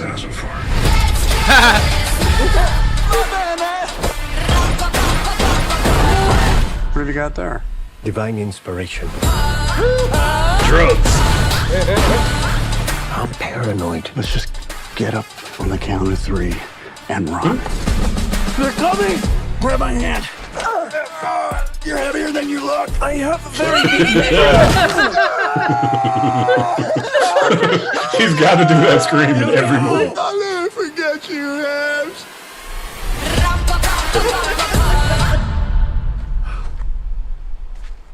Mr. Cage? It turns out we could have just walked around. Wow, I guess so. Listen, man. Yes. Nicolas Cage has a niche for sure. Listen, see a need, feel a need, okay? And he does it so well, all right? He definitely does. Every generation needs an actor like this. Now, let me throw some names out there just to clear the water. Robert De Niro has tried to stay relevant, made a bunch of bad movies. Al Pacino has been tried to stay relevant and made a bunch of bad movies. Nicolas Cage, I feel like lowered his bar so that you don't expect a Grammy winning performance, sure. An Emmy winning performance every time he does something, but when he hits it and quits it. I'm not upset about this. Come on now. April 22nd, 2022. Directed by Tom Gormican. I don't know who that man is. Tom Gormican made nothing I've ever heard of. Ghosted. The most awkward moment. Listen, he might carry the movie. You never know with Nicolas Cage. It's always worth seeing whether he's going to do it or not. I'm down. I don't know if Steve can hear me. Steve is usually the next in line. Yeah. Steve, what do you think of the unbearable weight of massive talent? Is this going to be on in theaters? I mean, I always have a hard time finding that information. Let me see if I can. Because it's like always 50-50. Because if it's going to be in theaters, then there's a huge chance I'm not going to see it. I feel like in 2022, with COVID kind of giving up and throwing out a less powerful variant and vaccines moving forward, it might be safe to go to the theater by the end. It's not even about safety. It's just about, like, I don't know. It's an expense, you know? Are there $5 theaters anymore? Just no. No? All right, then I'm probably not going to see this. I mean, I gotta pay full price. Wow, that's a bygone era there, bud. The $5 movies, I'm that old. Those aren't the thing anymore. Listen, we're all That's how that you old. know Like, you I wish shy number one and number it's two. like Tuesdays as close as you gonna get to $5. It's the Tuesdays. I think Logan is like $7 sometimes. Then I'll see it at Logan if I see it anywhere. Yeah. Lionsgate, I'm not seeing where it's gonna come out, but continue, Steve. So it's probably gonna come out on HBO and in the theater. So like I'll probably see it just because like it's easy. No theatrical release, April 22nd. They wildin'. Let's get it. No numbers. Like let's get it. Like Nicolas Cage has a fan base. Like people will go do it. Come on now. I'm glad that you are finally recognizing this, Mike. Listen, man, he made Mandy, and Mandy was fantastic. That'll keep him for at least. I'm not saying the movie is 10 gonna years. be bad. Yeah. The movie's probably gonna be fucking a Nicolas Cage movie. It's Nicolas Cage and The Mandalorian. Like, yeah. Who wouldn't want to see that? We'll be all right. But Mhm, yeah, I'll mhm. probably see it, but I'm not excited to see it. I'll say that. We'll take it. DJ Elokari, the vice president of BlurdDotRadio's Nicolas Cage fan club. How do you feel about this? I mean, for the sake of time, I'm yes. I mean, also, y'all are the ones that convinced me to see Willy's Wonderland. I was not impressed. And it was great. What? And it was great. It could have been so much more. I'm sorry. What did you say, Mike? What'd you say? Like Mandy level gore. No, not everything else. I wanted gore. I wanted gore to be a part. It's like animatronic.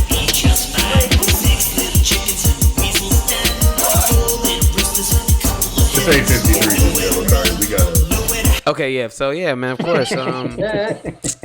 It's Nicolas Cage being Nicolas Cage. I'm gonna enjoy it. Yep. Okay. I'm gonna keep it. So that's a thumbs up. No, yeah. It's a dumb. It's yeah. Come on now. Do you think it'll be better than Willy's Wonderland? Do I care? Good answer. Good answer. Thank you, DJ Hello. Ain't nobody got time for that. This is true. Ash. Yeah, so I've not seen a Nicolas Cage. I heard she said yeah. Since, okay, that's all I heard. Kick Ass. So. You think it's set on fire in the chair. Kick Ass. I forgot about that. Yeah, I've not seen Nicolas Cage in a movie since then. Also, I'll say, not to cut you off, Kick Ass 2 was lacking Nicolas Cage. It most definitely was. And I did not see Kick Ass 2. It was fine. You don't got to. It was All fine. that to say. It was fine. Yeah. I've yet to be convinced to see a movie with Nicolas Cage in it. Damn shame, really. Wrong. Shame. Yeah, well, anyway. I'm happy for you, Nicolas Face Off Cage is right fans there. out there. Ron Y'all have Harris been right there. eating The Rock. well these Raising last couple Arizona. of months. Wrong. Y'all have had Hey, guy. Mandy, Willy's Hey. Wonderland. We gotta have one person talking at a time.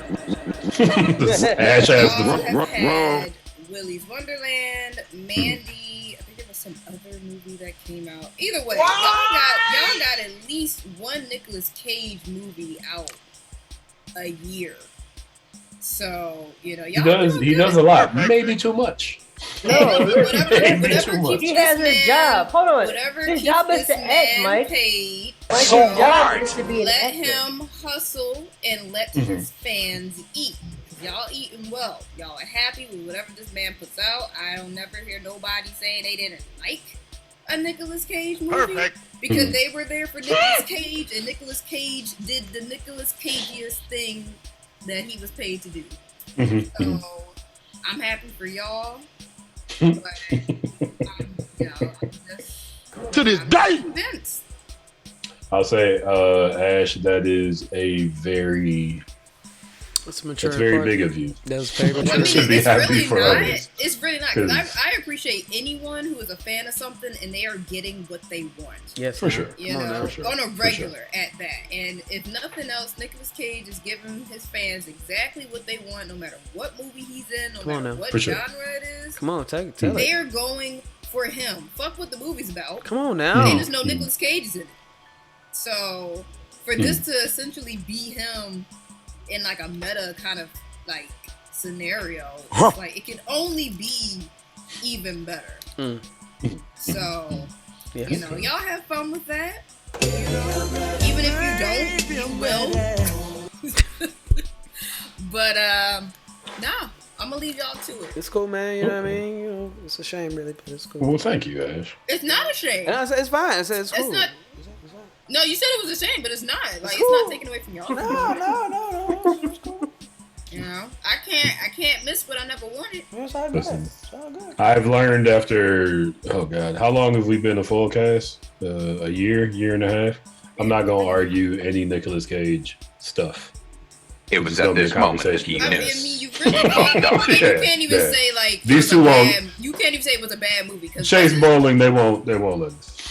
These two will hijack the show. You can't argue a bad Nicolas Cage movie. Look, man, there's no such thing. It's 6:50. They're out there. It's Type in Nicolas Cage on Tubi. There's some bad ones Hey out man, there. it's 8:59. It's all good. Do they? We trying to be nice here. It's 8:59. I'm trying. I can pull it up, Talk about him, but we just end up he's an actor. lengthening He's the trying to get conversation. paid. Trying to be nice here. That's what he's there for. Yeah. Yeah. I'm not trying to knock nobody's legal bag. There it is. Trying to be Shout nice out to here. the Coppolas. They produced some talented folks in that family. Kenny, what you got? don't even need to ask them. You already know. You don't know what they're gonna say. I know. I just want to, if Kenny would like to elaborate. I'm just gonna be subdued since apparently we Nick Cage fans are so wild and over there. We never said you were wild. We just said you're faithful. I just said you two in particular. Yeah, very on this show. It's gonna happen. Yeah. Like was very explicit. These folks in this environment. No, I mean, it's not a fight anyone can win. If you watch the Nick Cage movie, they're the tag team champions of Nicolas Cage. Nicolas Cage fighters over here. Yeah. If you watch the Nick Cage movies, you'll see a bad one. I mean, you just don't talk about the bad ones because they don't matter. Because when it comes to quality over quantity, he's got a lot more quality movies. Quantity. He's definitely carved out a spot in Hollywood. Like, come on, somebody. Nobody's out here doing Nicolas Cage movies. Come on, somebody. Other than Nicolas Cage. I mean, who could even like stand? He's literally a genre unto himself, but that's all. Maybe Leonardo DiCaprio. I feel like no other actor has had made a on-screen mental break like Nicolas Cage does consistently. Like Leonardo DiCaprio can stretch himself really far, but Nicolas Cage has his nutshell. Ain't nobody else in that nutshell. Can't nobody else do that. I feel like even Jim Carrey tried and it didn't work. There's only one. There's only one. For sure. Kenny, is there anything specific that you're looking for in this movie? Honestly, just this co-star who is the cat in the book of Boba Fett. Or book of The Mandalorian. The Mandalorian. Also, nobody talked about Boba Fett. It was dope, but only by the I'm end. watching the episode later tonight because I forgot it was out. I haven't watched it yet. I'll say the same thing to you. It was good by the end. I'm just looking forward to seeing how he interacts with Nick Cage because he's a really good actor. He is, definitely. He's also going to be in The Last of Us. Like this over the top, clearly just like rich dude. It looks funny. Kind of like his character in Wonder Woman 84. He just like eccentric. I forgot that movie happened. It was a thing. Maybe for the better. It was a thing. Maybe for the better. It was a thing. But yeah, that's about it. Kenny, are you gonna? And I'll ask Kenny and Elgin. Are you gonna see this in theaters? Oh no! Listen. Because it'll be in April. Listen, I mean, that's around my birthday, so I don't know. I might make a. Well, don't answer at the same time. Listen. So I was supposed to go see Spider-Man with my brothers. Night they contracted COVID was the night they saw Spider-Man. So I didn't see Spider-Man because I went to a smaller gathering event. Even though it was at a theater, I went to something much smaller because I already pre-planned it. So basically what I'm saying is that my lesson has been learned for this year. I am staying my ass at home. I'm not playing roulette. Yeah, for sure. With this. I don't care to have any type of symptoms, even though I'm getting my booster shot tomorrow. I got my arm's still a little sore. I didn't get any symptoms this time either. But yeah, you know, I'm just I'd rather not be in a theater right now, even though I really want to, because like this is safe bet. Yeah, it's just a thing of safety. Like I'll admit I've gone to the theater a couple times, but like it's been on like the days where like there's been nobody there and like very spread out. But like trying to go see anything lately where like everybody's apparently seems to be at the same damn time. For sure. I can't do it. That and when you went to the theater, it was before this like the month where the uptick of the Omarion, or as Ash calls it, the Omicron Persei 8 variant. I call it the touch. The red map of the country looks like one of those like Sprint commercials. Oh, it's worse than it was last year. Yeah. Yeah. The numbers are bad. I wonder why. For sure. Wonder why. Yeah, not to be dramatic. Motherfuckers don't care no more. I wonder why. We could go on about why the numbers went up. I went to Cleveland and didn't see anybody with a mask. It was just me. Me and Nikki wearing masks. That was it. Everywhere we went. Yeah. It was ridiculous. So, yeah. Anyway. All right. Please wear your mask. Please. People, come on. Wear your fucking mask. Last but not least, special guest star Chase Bolling. Nicolas Cage is playing himself in the movie. How do you feel about this? definitely gonna check it out. If I don't forget, I ain't Come gonna on, lie. son. It is a while from now. Because you can't smoke in the movie theater, so I'll be trying not to go places and spend money so I can't smoke weed. They just sound like a lot of rigmarole. Solid. That is a solid. Solid bit. For sure. Like when I could just, wait till it come out and then watch it in my living room and smoke, eat food, and have a better Pandemic experience. has made us very patient, you know what I mean? Yeah, that's real shit. Like, it's been nice to like watch The Matrix and like 4K on my TV. For sure. Where you can make yourself a nice dinner. Yeah. Smoke weed before you eat, then watch the movie. I can pause the movie if I go to the bathroom. Like, yeah, for sure. There's no break. There's no it's me. Listen, I like the theater experience as much as anybody. Actually, less than DJ Lokari, because DJ Lokari likes movie theater food. Yeah, so I can get some chicken wings. Yeah, No, he I does don't get it every too, time we go. like, Yep. I've been I base my spoiled theaters with on these, what especially in the snacks they pandemic. have. Yeah. Watching movies in bed though, like I can pull the cover up if I get cold. Yes, mind blowing. Fantastic. That shit's the best. Yeah. So you make it. I can have a pillow while I watch this motherfucking movie. Yes. Nobody's gonna search my pillow to see what's in it. You can have a sandwich in bed. Watch the movie. Sandwiches. Yo. Yeah. But you hate us right now. They're like, yo, it's y'all. Where's it's $27.99 a ticket?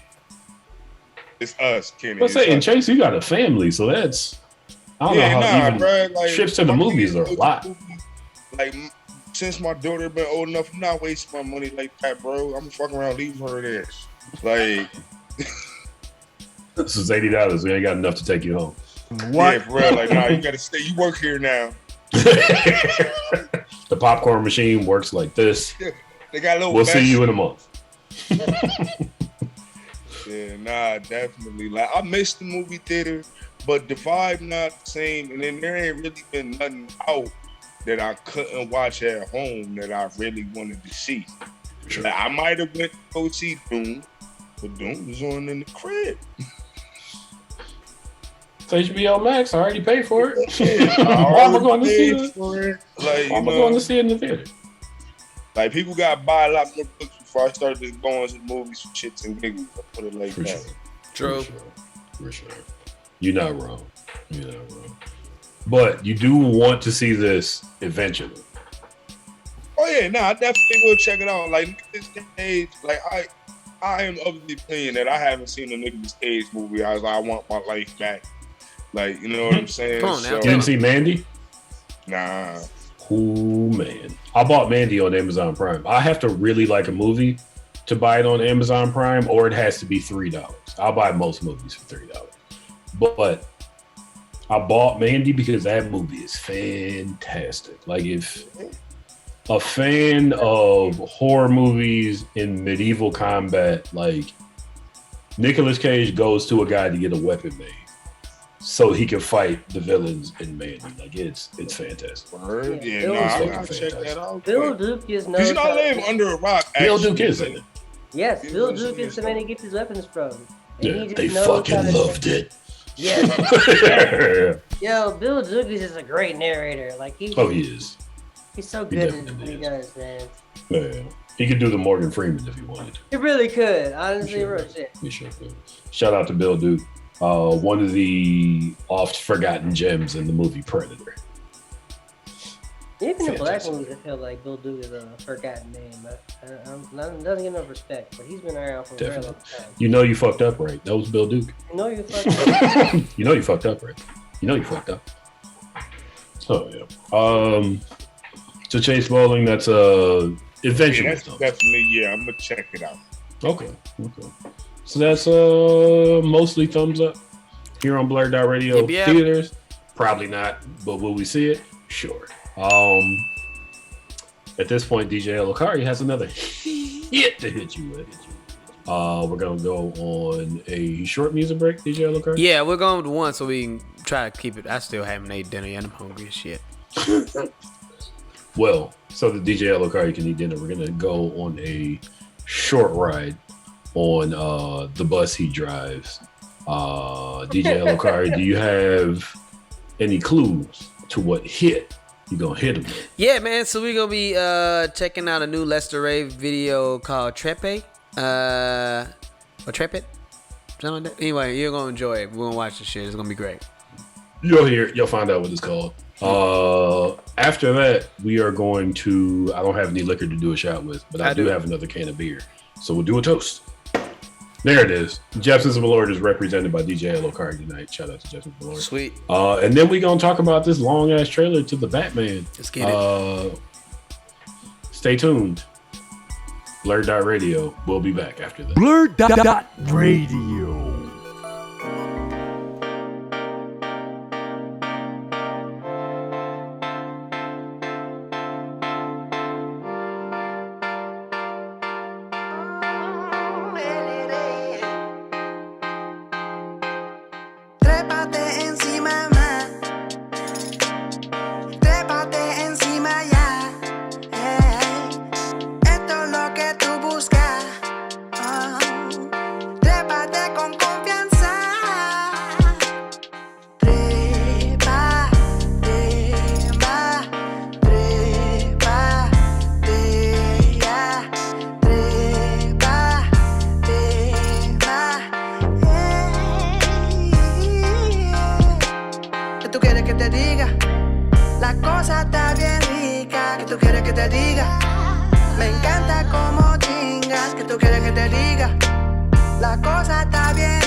BlurdDotRadio. We'll be right back right after this.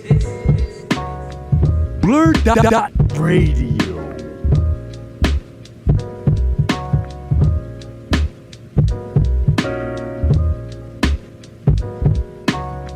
Your eyes still open under your lids. Your dark secrets still know what you did. And your mother still know you a kid. And those things you said you never do, but you did. Your eyes still open under your lids. Your dark secrets still know what you did. And your mother still know you a kid. And those things you said you never do, but you did. Coming up from under the covers, been in cahoots with my mattress. Nigga, I slumbered. I saw my demons in my visions, and they came in true numbers. I conquered what was hidden, nothing left unwondered. Ethereal girl, I wear me like the Eiffel Tower. Peace and love while we watch a rocket power. Let's get deep. Smoothies got the mocha powder. 3 through 3, we in blue, man. We had our shower. Stare at the stars about a half an hour. Cooking something saucy with a side of cauliflower. Roll a joint and tell each other about the after fathers. Nostalgia brains leave you missing PBS and Arthur. Smuckers, the cow milk, the PBJ and others. Before your TV even knew we even liked the Parkers. Before your imaginary friend needed a home in farces. I don't need the type of church, I got my altar. I don't need the type of church, I got my altar. I don't need the type of church.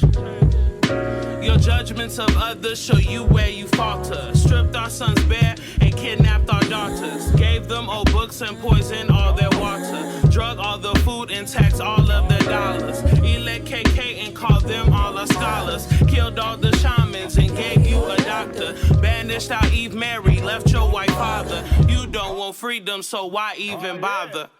Bother? You don't want freedom, so why even bother? Why do I bother? You don't want freedom, so why even bother? Why do I bother? Why do I bother? You don't want freedom? Why do I even bother? Even bother? Why do I bother? You don't want freedom, so why even bother? You don't want freedom, so why even bother?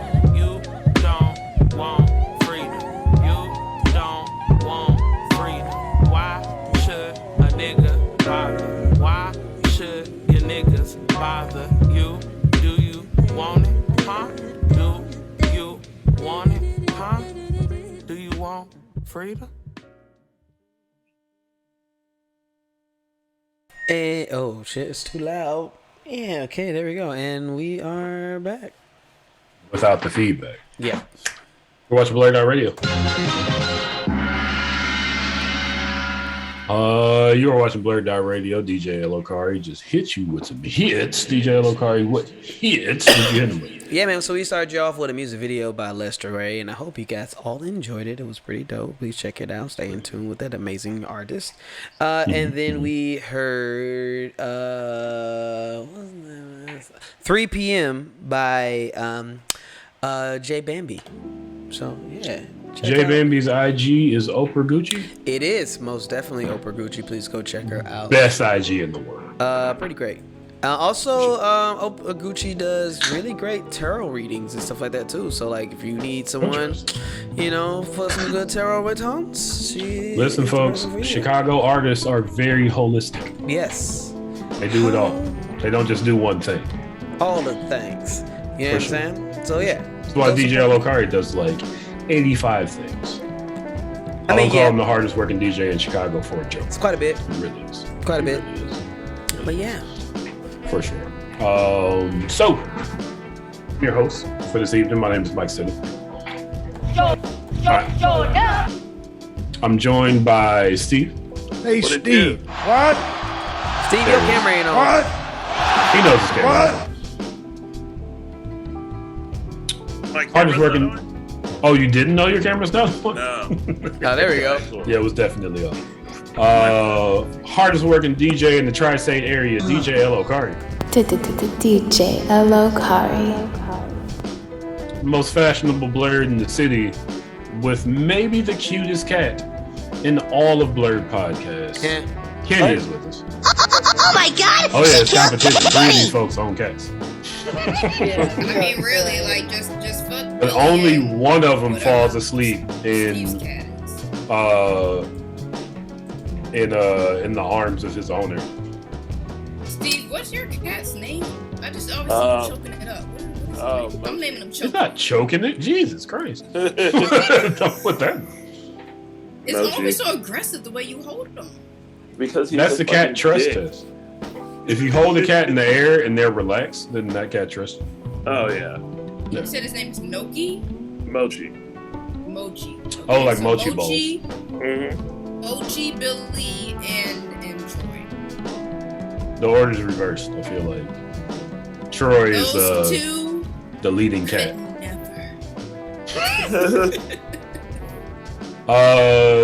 So we got Kenny with us. Got the most virtual anime correspondent in all of Blurrdom. Coming to you live from the metaverse. We got Ash got him. Ash got him is more metaverse ready than anybody. Yep. I am plugged into the Matrix. All the way. There it is. And special guest for this evening, Chief Commander Chase Bolling.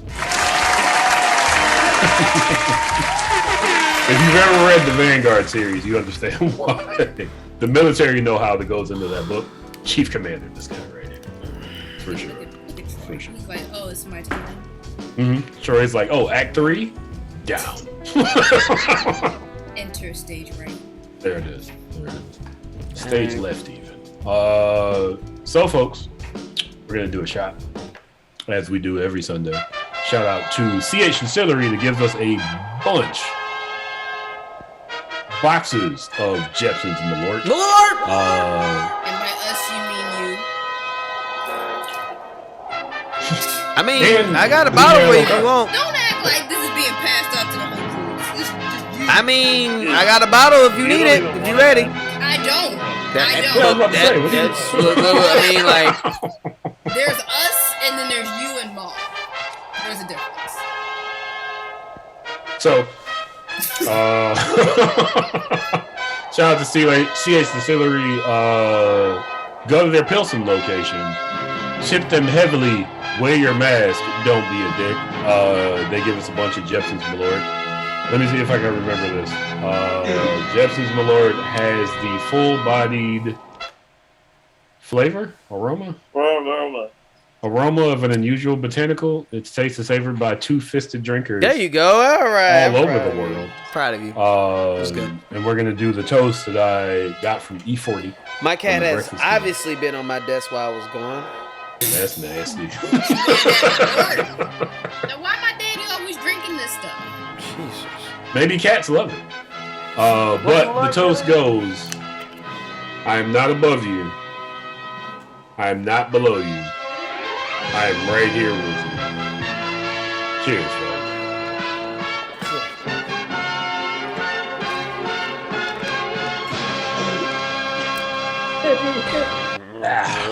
You okay anyway? A little. It'll get you drunk. Yeah. That's what a beard is good for. It soaks up the spillage. So, folks, without further ado, here's the trailer for the Batman. Let's get it. It's my first time saying this, so I'm ready to actually. Man, it's good. Here we go. I'm gonna Yeah. record this part too because I want my trailer reaction to this one. So yeah, we're about we're about to do a trailer reaction right now. Why'd you record any other? I don't know. I'm thinking about it. BlurdDotRadio. Should we introduce ourselves again? Yeah. So I might sit him host. The co-host goes Steve. Yo. Hey, Hardest Steve. working DJ in the tri-state area. DJ Elokari. Yo. We got Ash. Got him. We got Kenny. Featuring. Oh my God! She killed Kenny. And our very, very, very special guest, Commander-in-Chief, Chase Bolling. Author, manager of science fiction for the culture. Let's get Go check out the Vanguard series, please. It's fan-fucking-tastic. So this yeah, we about to watch the Batman. The Batman. It's very good. I'll spoil it by saying this is All right, let's see this shit. 100% yeah. All right, I'm ready. It's long, but it's good. We're about to feed this shit. All right, here we go. Let's get it. Trailer reaction to The Batman. Long ass trailer. Let's go. Did you just start recording when you said that? Nope. Bruce Wayne. Sorry. I wouldn't be bothering you here, but your people keep telling me you're unavailable. Look at young Bruce Wayne. See that guy? You really could be doing more for this city.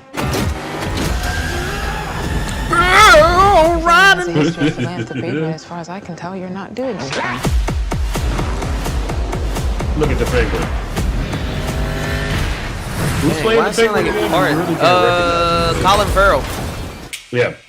Unidentified. The Riddler is asking for you. The killer left this for the Batman. Why is That he was lying Jeffrey to you? Wright. Playing Commissioner Gordon. I've been trying to reach you. The question marks from Arkham City. Shit, okay. The Waynes. If we don't stand up, no one Girl! I'm saying. I have a thing about Zoe it. Kravitz out. You know her house. The bat and the cat. The Batman cat. The house definitely smells like cat pee. You need a friend of yours? I'm not so sure. Also, she wears a fucking ski mask. Like, how gangster is Here that? to unmask the truth about this cesspool we call a city. You're part of this too. They didn't film this in Chicago. Yeah, I don't know how I feel about the whole like not Whack. keeping this inside Times Square thing. Also, every time I go down Lower Wacker, I fan out because that's where the Joker was shooting. I like that shot. It's the only thing you can do is lower whacker. That and be afraid. This is horrifying now. We all have our scars, Bruce. Lower Wacker is a contingent of hell. I gotta believe demons fly out of there. Stop it, Jelani! Who are you under there? That's gonna be the scariest movie I've seen. That's all your life away. Don't worry, honey. I got 9 of them. Ski Mask Zoe. It can be cruel, poetic, or blind. But when it's denied, it's through violence you may find. And they spend a lot of money on this movie. Justice. The answer's justice. Yes, it's justice. Come on, Classic. vengeance. Oh shit. Ooh, I like. Ooh. I'm telling you, man, everything in the trailer. I can't really tell. It was Tyler Perry's backyard, like everything. Rick Ross's house. Yeah, bro. Bruce Wayne. Oh, it's played. Damn, that ended kind of quick, but okay, yeah, shit. Yeah, Well, damn. Yeah, that was it. Fuck the first time I saw it. No, that was it. Well, damn. Well, let me go first by saying, For a trailer. when does this come out? Let me look. This March up. 4th. March 4th? Yep. Ooh, that might be too soon to see it in theaters. I gotta see how those. I need there to be a COVID reporter the way there is a weather reporter. Yeah, man. To just project how bad. Or is it because of that reality show? No, I'm going to camp. Oh, Ash was almost on the reality show. Yeah, they still Hey, you almost killed my wife, bro.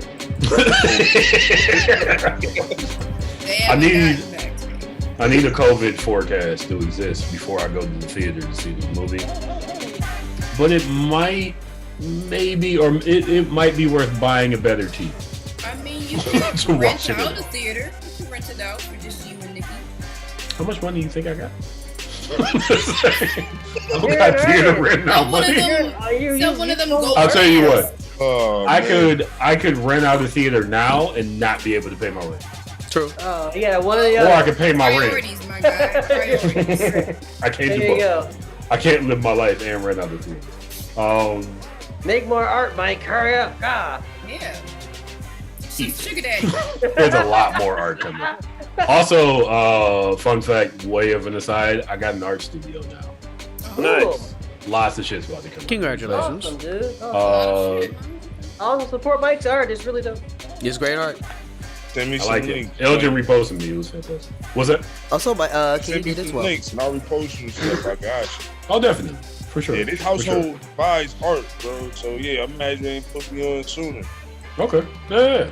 I'll link you to my art page. Also, my art page, Black Mike Simmons. On there are lots of white ones. I'm the only black one that I find. That's why Black Mike Simmons works for me. But the Batman, I was sold after the last trailer.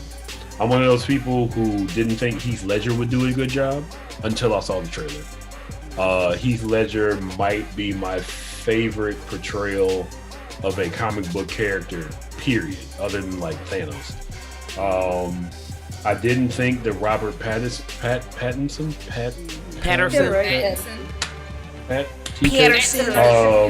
would do a good job until I saw this trailer. Like when they said he wouldn't work out, him taking a gun and hitting the guy with the gun was like, oh, okay, so he's doing the shit he needs to do. Yeah. I'll tell you this though, it doesn't have the ninja appeal. Like every time you see Batman fighting somebody, he's just walking in the gunfire like Superman. This is very gritty. Very, It's gonna be gritty. It's gonna be gritty, and it also looks like it's gonna be him doing. In Kenny, you brought this up a few times. It looks like he's gonna do actual detective work. Yeah. Like Batman the animated series, Batman the comic book character. Rage Al Ghul calls him detective because he's the world's greatest detective. We might see some of that. I'm excited to see where this goes.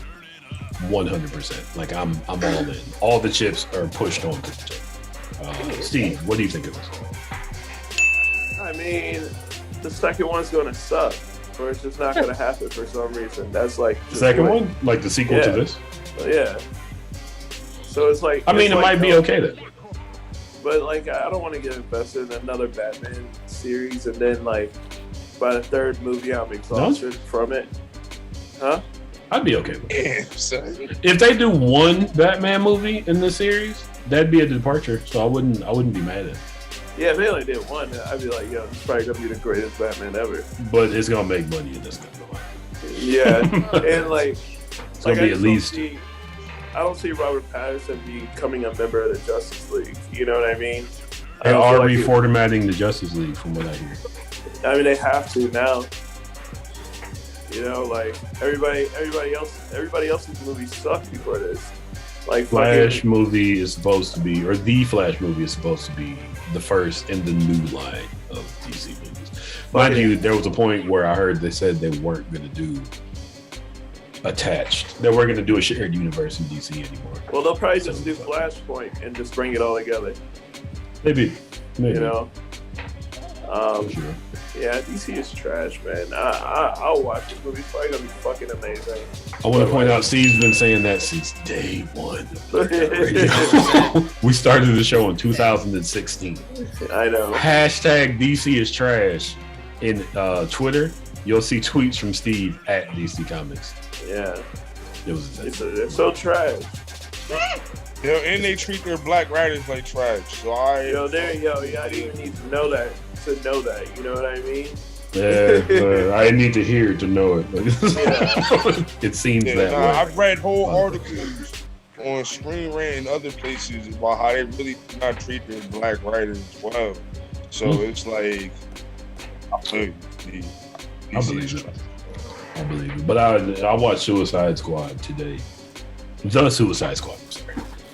The new Suicide Squad. I think they could turn it around. If they take the Suicide Squad, and if this new Batman movie is good, and they take that and kind of use it as a divining stick to find which way to go, they could do okay with that. I don't know, but it's on Steve. I'm sorry. Yeah, just if we're gonna do that, like let's just replace Superman with Static Shock and keep it moving. At least you get the black pity from it. You know what I mean?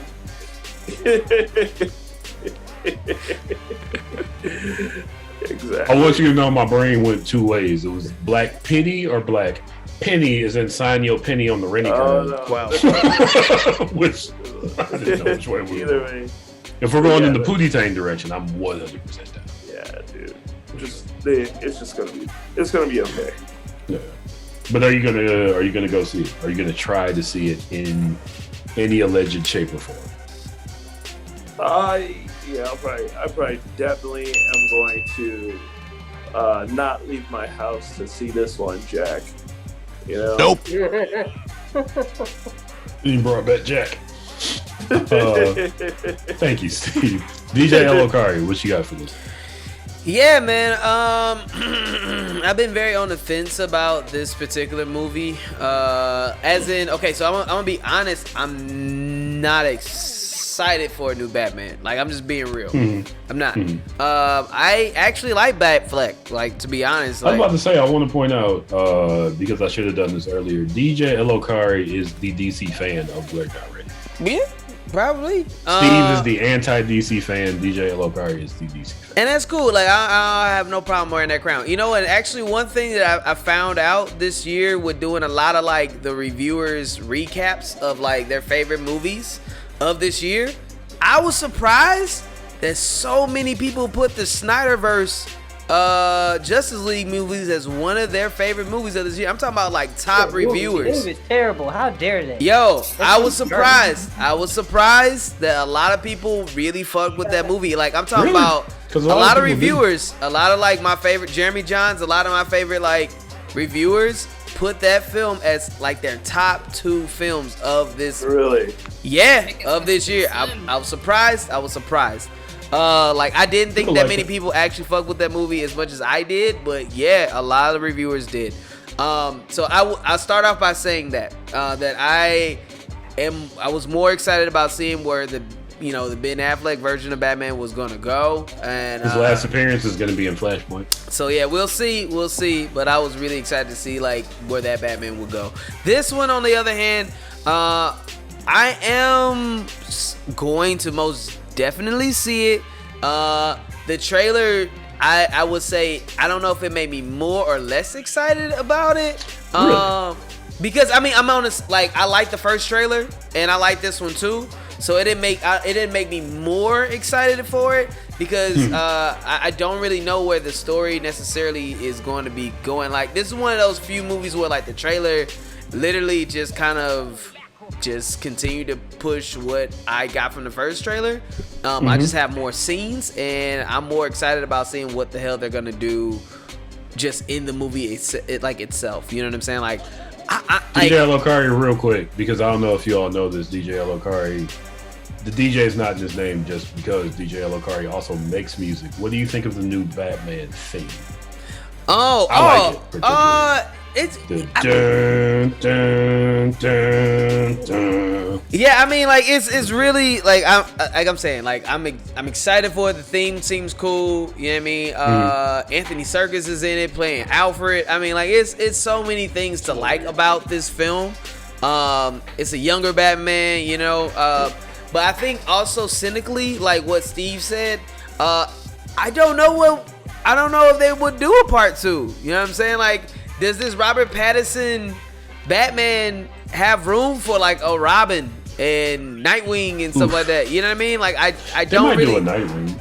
I don't know, but man. He's not old enough to. Exactly. So that's why I'm just okay. So again, I as a person who is down for the Ben Affleck version of Batman, I would have loved to seen like where a Nightwing or a Tim Drake or would have fit in that world, you know. And this one, it feels like I'm gonna have to wait a lot longer to see, you know, where Dick Grayson would be able to be done right in this type of a world. Like I don't see Dick Grayson being able to like actually be a part of this, like unfortunately, which brings me back to my feelings about like The Dark Knight. Like Dark Knight, I don't see the Bat Family being able to be in this. So yeah, this movie looks cool. Like, yay, you know what I'm saying? Like I'm glad it's here, I guess, you know what I'm saying? And I've cynically, like what Kenny was saying earlier, like it's another Batman movie, great, but it's not like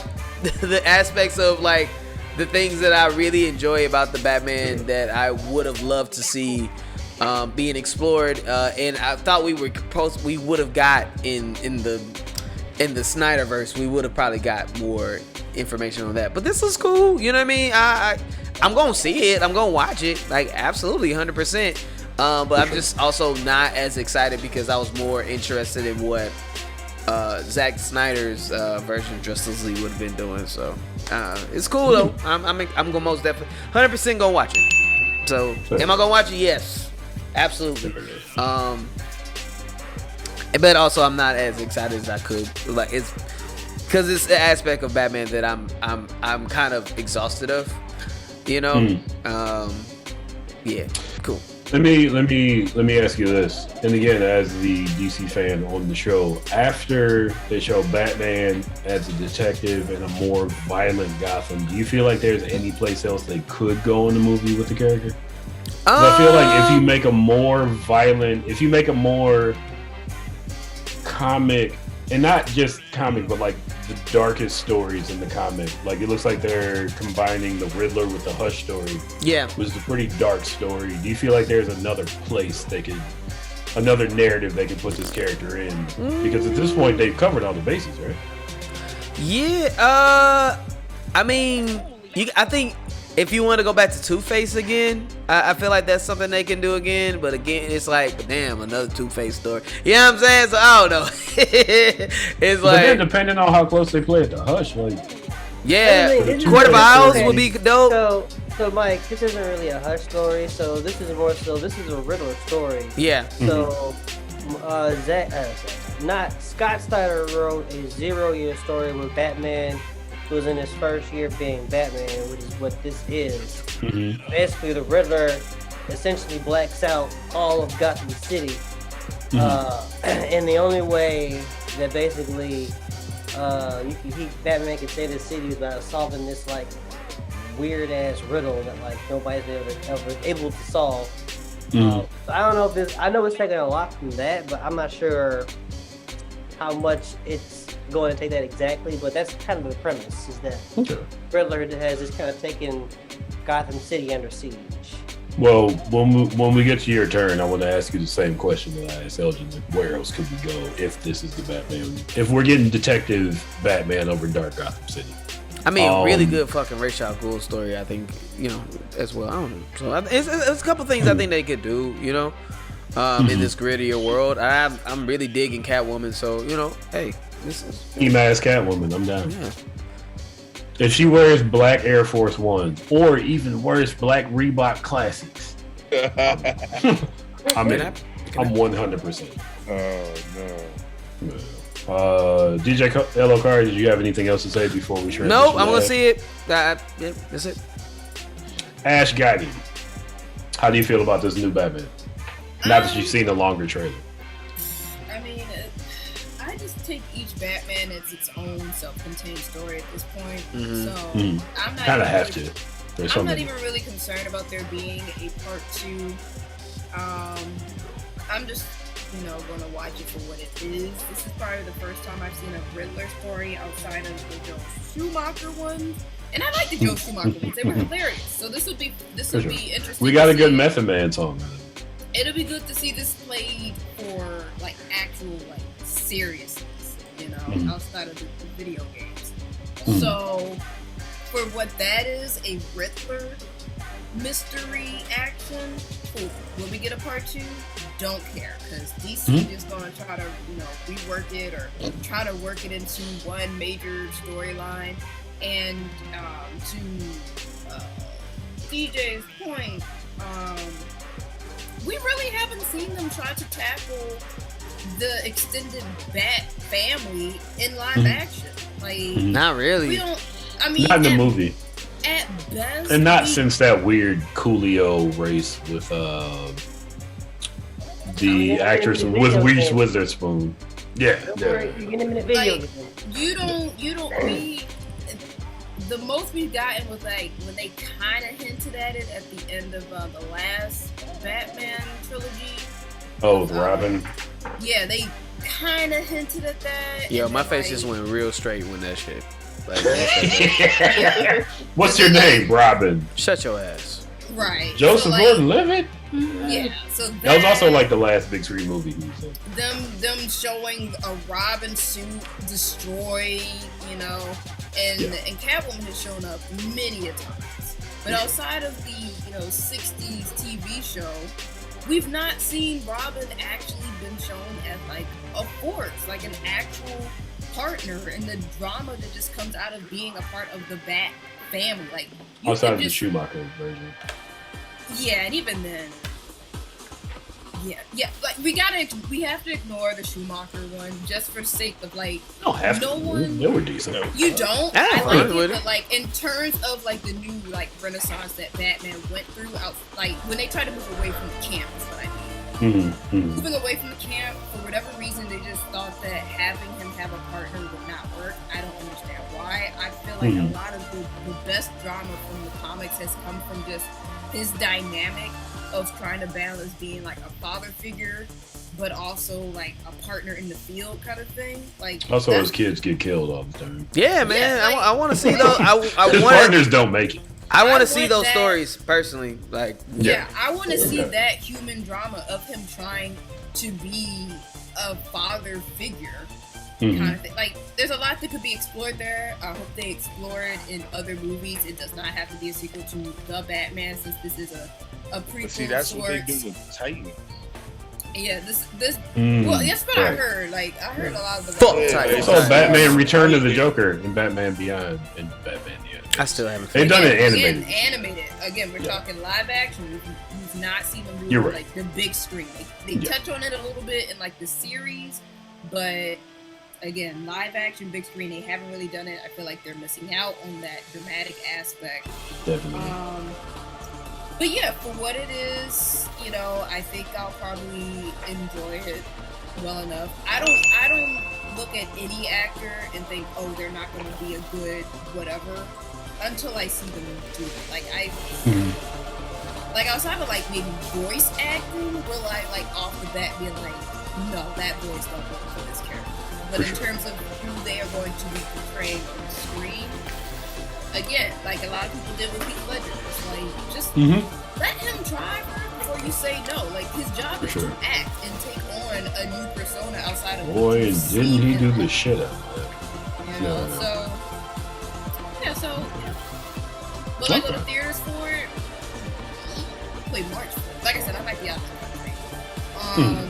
But even then, I've just gotten so used to just watching everything streaming outside of like some anime movies. But even with anime movies, they be like, they just be shit. They sit there and just air the fucking movie as episodes some months later, so I could just save my coin on that front too. So for sure, I'd rather wait to see it streaming somewhere. Like it'll look gorgeous on a big screen, but I'm also a cheap bitch and I prefer to save my coin anywhere I can. So while I want to see it, I'm not gonna rush it out. Nope. Okay. Gotcha. That's not a nope. It's a yes. I want to see it. I'm just not rushing out to. Boy. You get a yes no. It's half listening. Like no. No, I was listening, but you know, I think I was just I thought you was answering a question about whether or not you would go to the theater to see it. So that's just no, not the theaters, but I am interested in seeing it. Okay. Yeah, that still works. Thank you, Ash. Kenny, comic book aficionado. Kenny does the social media management for First Aid Comics in Hyde Park. He and Elgin are our comic book guys. Kenny, you've talked before about how Batman has not been a detective in the movies yet. How do you feel about a trailer in a movie where he seems like he's going to do some detective? I mean, it's still a little too early. I'm excited to see if they do that. I don't know. It still looks a lot more like it's going into like the violent nature of Batman, which, to be honest, I think that probably should dial that back. He's a violent man. He puts on a bat outfit, like he dresses like a mascot and beats people up on the street. Yeah. Not healthy. I think these aren't healthy. Very healthy. You know, very healthy. Yeah. Go out, a rich white man, go out into poor communities. My parents died. I feel better when I beat people up. This drug dealer has to get his face mashed. How dare you sell crack in this part of Gotham? I know nothing about. But no, I'm kind of also. It's weird. I'm kind of stuck in the middle, in between Elgin and Steve. On one hand, I'm excited. It's Batman, and I mean, I can still read Batman weekly at the comic book store. I really enjoy the character. I still watch the cartoons, all that yada yada yada. But also, it's DC doesn't understand the IP that they have, and it's. I've gotten to the point where I started saying, like, I think part of the issue is that a lot of these characters have been written from a certain perspective. So maybe letting somebody else write or direct a Batman film who's not like a white dude, an old white dude. He has to be strong and gritty and whip ass. It's like Johnny Lawrence is fucking writing this shit. I think that it's just all very tired and all feels the same. Yeah, I mean, Zoe Kravitz looks amazing. I'm not. Yes, she does. She'll probably be off Catwoman. Yes, but there hasn't for the one movie that Princess whatever she was, I can't remember her name, Anne something. She was okay as Catwoman, and she was only in one movie. Oh, Anna Kendrick. whatever her name is. I feel like it's not hard to do a decent Catwoman. I think it's harder to actually, put some nuance into the other villains that Batman actually has a boatload of. So we get Penguin, Riddler, and Catwoman at least in this one. I mean, but they're all characters that have been in how many Batman movies? Yeah, they've already been in movies. Yeah. I mean, the only one is, it's funny, like the Riddler, even the Riddler's actually gotten like more major movies than any besides the Joker and Catwoman. And like, it's pretty. I always forget that even going back, to like Frank Gershwin being Riddler in those Batman Kent movies. Well, so it's like. Shout out to rest in peace, Adam West. So yeah, it's just like there's so like, and not even on the Bat Family thing. I think that's something that like they'll never do right with the movies because they don't understand that there's a lot of nuance to those characters. Hell, even Nightwing, even the original Robin, there's more to be written for that character that the movies don't do justice for with. For sure. So, and I don't think. And like kind of what Steve said in terms of like DC being bad at it, it's like it's more about an investment in finding a franchise that'll just make the money hand over fist as opposed to writing something of substance that'll be interesting. I mean that's the whole reason the Harry Potter was the thing for that Warner Brothers. Like after that went away, they were like, shit, we need to recoup that. We need something like that again. So like. They've been trying to make Batman and Superman and Justice League and Wonder Woman all the thing for almost a decade now, and to no avail. Been failing constantly. And like you can stylize it, you can different paint and coat it, you can shit to sugar, whatever you want to, however you want to describe it. It's I know, right? I mean, but I've heard that it's the same thing, and it's And even Ash talked about the anime.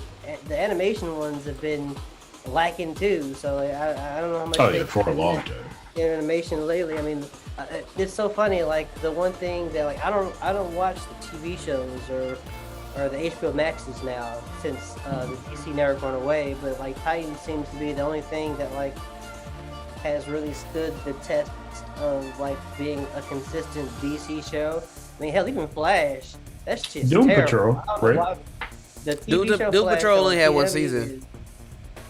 That shit is rough. And I do not like, and Young Justice has been very disappointing for me. Yeah, it's just like there's been this lack of like consistency in terms of like what Warner Brothers wants from the comics, or not the comics, but at least the animation and film side. So like everything just seems disjointed. So it's hard to really want to enjoy a critique it besides saying, okay, here's Warner Brothers just trying to put something out so they hold on to the IP, and it's I don't know. I go read the comic. It's like just go. It seems so pretentious, but this is like if you really want to enjoy what these movies will. Like, I don't know. I'm not gonna say lack because I haven't seen the movie yet. But like past history of these Batman films have shown that that even when they're trying to do something different, they take something away from what will make the character special. Well, on that point, do you feel like if they do a good detective story, there's anything left for Batman on the big screen? No. It's time to cut that bait. I mean, if you're already seeing video games, like they're doing a story with all like the Bat family as opposed on to PS5, yeah. Like that, something like that should have been happening with these movies. So I think that kind of goes back to also what I was just saying, like the idea of Robin. It's like like they can't get Batman consistently right. There's no way I can ever see them doing Robin with any consistency. So it's just one of those things that until it's just look at Disney, man. Look at Disney Marvel, dude. Like it's right there. At this point, they got that Disney budget though. I mean, Warner Brothers clearly doesn't have the same budget. I don't know about that. Warner Brothers has the same budget, they don't have the same leadership. That's the problem. It's not the money. They have no leadership. When you talk about what Marvel Disney does, it comes down to one guy. One man. Kevin Feige. Kevin Feige. His name is everywhere. That man he's the man who runs the blueprint for everything that goes on in Marvel Disney when it comes to those movies. Warner Brothers is like 5-10 people. It's execs. And also, that was 18. Actually, it was AT&T and Warner Brothers. Like it wasn't even it wasn't a group of people. It was companies that like for sure or a brain trust to try to do this. And then AT&T got sold up to Discovery, so now Discovery actually owns Warner Brothers and DC. So like so now there's a bigger so there's no one man or woman who's in charge of saying, okay, this is here's what it's gonna be. I mean, they could have gave it to somebody that we all know, and they're not sure how his live action versions of this IP would work, but it's just funny because Marvel has stole his template and put it into their films, and it works just fine. But hey, this is all good, if you wanted to build a franchise or whatever, you could have done it with Batman. Oh no, I wasn't talking about. You're not talking about it? Who are you talking about? No, I'm talking about the man who done all the animated films, started this whole shit. Dwayne McDuffie? No, I mean, well, yeah, he would have been very helpful, but Bruce Timm for sure started the template of what everyone follows and shit. Yeah. But they never given him a chance to do anything that has to do with the live action, or even tried to follow his template from what he did with the animated shit. And I mean, this is what happens. You could have built a franchise under Batman if you would have given the time to have built the Bat family up. That would have been let these people grow and do compelling stories. You'd have to make more than 3 or 4 movies at a time. Hey, that's what I'm saying. It's like you're too busy trying to catch up instead of just focusing on the things that work with your franchise. But whatever, that's it. I'm done. I'm stop talking about it. Yeah, but I say it's just a matter of there's never been a clear, consistent idea of what these stories can be, even though they've had over 100 years of documentation. Yeah, I mean, Bruce Timm has done a beautiful job. Right here. Bruce Timm has beautiful job. I own like 2 omnibus of Batman stories that can be made into movies. Like, there's nothing hard about making Batman the detective. Like, I finally got around. Also, I just want to point out we got 4 minutes till 10 o'clock. I'm wrapping this up. I just saw what time it was too. So I'm gonna say the Long Halloween is literally a story that takes place in a year, and it has Batman trying to literally figure out who's murdering all these mafia people. It is a simple detective story told through the eyes of Batman and the district attorney and Commissioner Gordon. And it's not, I mean, it's so easy to like make that into a movie, but also but also stick to the whole idea of being a detective. And I feel like that constantly gets lost in the shuffle. And until that's truly understood, and maybe we'll see that here, I think Batman movies, in my opinion, continue to be just like boring. And I hope that's not the case. Gotcha. Well, thank you, Kenny. Chase Bolling, we've seen the long trailer of the next Batman movie. Are you into this yet, or do you need something more to reel you in? I was not sold on Robert Pattinson's Batman, right? I've actually been kind of butthurt since Christian Bale stopped being Batman. And I was never sold on Ben Affleck Batman, right? And I was even less sold. But watching this trailer, I forgot Robert Pattinson was Batman. I was like, what? This is a good thing. It was like at the end of the trailer, I was like, oh shit, that's Robert Pattinson playing Batman, right? And so it's one of those things where I kind of feel like, I don't know, I haven't had an oh shit moment in a Batman movie since like The Dark Knight, right? And it's like I haven't truly been that impressed with anything that they did. I mean, I grew up with Michael Keaton Batman, Mm-hmm. right? Like, it's come a long way as a franchise, but like, it's like what Kenny said. Some of the stuff that made Gotham a dope show, right? And some of the stuff that I see them do in Titans is the energy I'd like them to bring to a Batman movie. They just don't, because nobody wants to spend the money to tell the story, right? Like, so it's one of those things where I'll watch it, I'll see it, I'll be excited. Is it gonna be like a family event like Batman movies used to be for me growing up? Probably not. You know what I'm saying? Like, because that used to be a thing where my mother might only go to movies once a year. Yeah. I remember seeing The Dark Knight, and somebody had their little kid in there with Two-Face's face got all burnt up. And they started screaming, and I was like, why'd you bring your kid here? Like, this isn't a family movie. And, you know, and that's the thing, too. Like, there's this line for Batman, right? And it has to constantly skirt between being a kid's like story, but also an adult story. Adult We gotta story. sell toys, but there's a man with half his face burnt off in this movie. So we gotta try not to give kids nightmares. Listen, fuck these kids. Just let Walter Mosley write a Batman story. That's all I'm saying. Is Walter Mosley still alive? Yes, he is, and he's writing a comic book story. Nice. And it's awesome.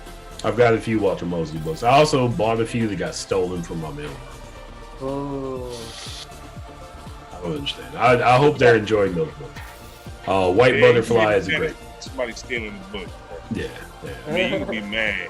Also, there's supposed to be an Easy Rollins show on HBO Max. I remember reading that. Shout out to Walter Mosley. But continue, John. But nah, like, so hopefully, like I said, I'll check it out.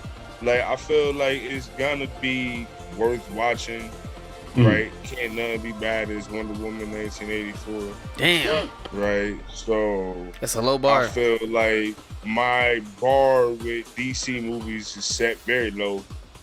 Right? So I don't think I'd be disappointed. But it's like the stories have all been done.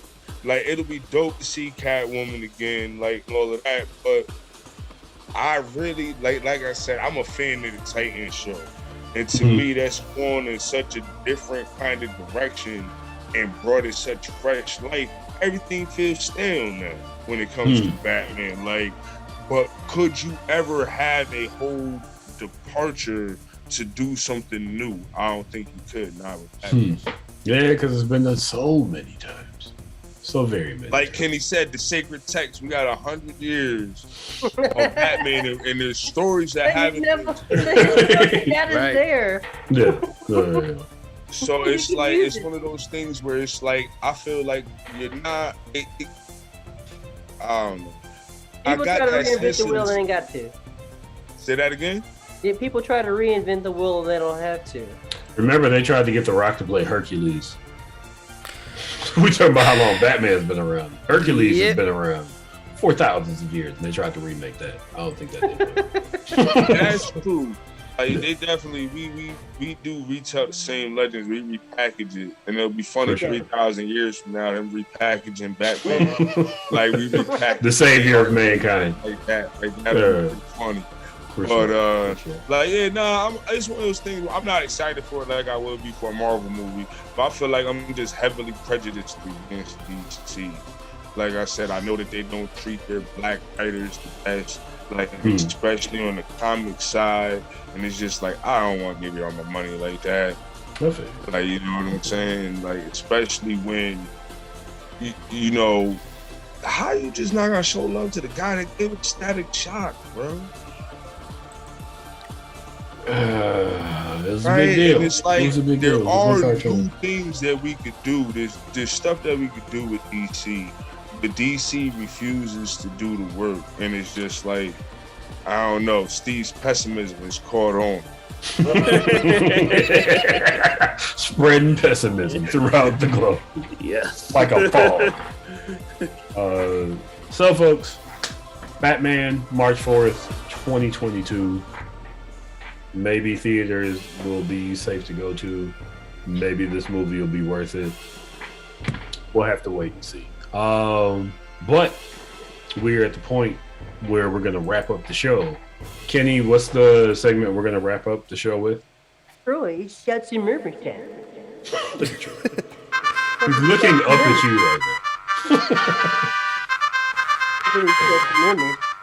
I want to give a shout out to all the blurred workers out in the world. If you're writing comic books, if you're doing media, if you're writing books, if you're making movies, if you're making shows, if you're making webtoons, if you're making TikTok videos, much appreciated. When I started this show, it's because I knew that this field would get bigger. And it gets bigger every day. So much love to everybody in the blurred media space. Also, rest in peace, Betty White. She died 18 days before her 100th birthday. She's done a lot. And she seems to have liked us. It's black folks. Yeah. Celebrate that. Stop celebrating these motherfuckers that killed us. Celebrate the people that liked us. Absolutely. And with that, I will pass my shout outs to Steve. Also, I'm going to run to the bathroom. I drank a lot more. I'll be right back. I'm going to keep it short. That always got running through you. Yeah. It's just water, man. Like, you know what I mean? There's really no point in drinking them, you know? But yeah, shout out to everybody who loves everybody, and be safe out there. Ashe. I guess we'll pass the shout outs to me. Yeah, man. Shout outs to Betty White and 2021 being over. You dirty, whack ass year. How dare you take Betty White in the last fucking day? Right. Trash. Just trash. Also, man, shout outs to Betty White living 99 years, you know what I mean? Like, at the end of the day, that is a true blessing, you know what I mean? So, shout outs to Betty White. Yeah, man, and shout outs to especially men who are out taking care of themselves and taking therapy. Shout outs to men who take therapy and are trying their best to get their shit together and not be harmful to women specifically. And if you are a man that is not getting their shit together and being harmful to women, you are a piece of trash. And that's all I gotta say about that. Please protect women. Please protect trans folks. Please protect queer folks. Everyone. LGBTQ community. Please take care of each other. Yeah, man. And yeah, that's it. Shout outs to everybody that loves everybody. Just like Steve said, I'm hungry. Ash got him. Ash got him. Oh, you're muted, Ashley. Shout out to my grandparents.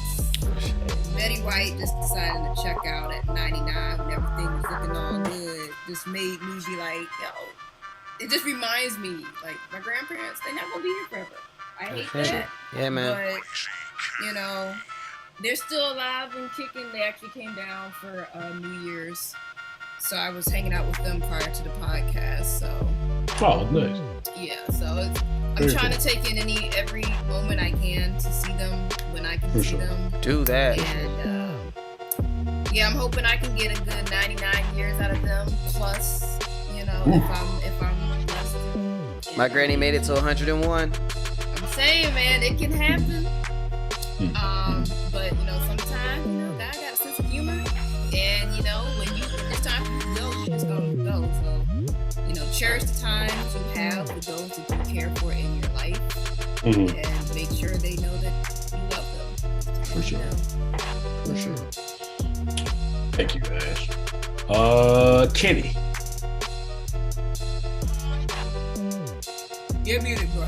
Yeah, I am no longer muted. Well done. Yeah, shout out to everybody who survived Pandemic Part 1.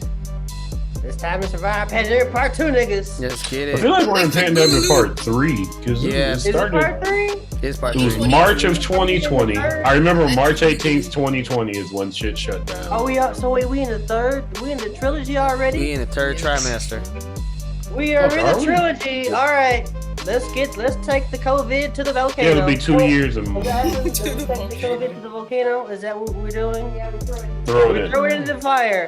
All Nobody will guys, find the body. Swords. We're taking COVID to the volcano. 2022. Fuck this shit. Toss it in. 12sies and thirdsies. We're getting our breakfasts on. Listen, Whatever the hell. FBI cannot find the body that was thrown in the volcano. I don't want to say why I know that.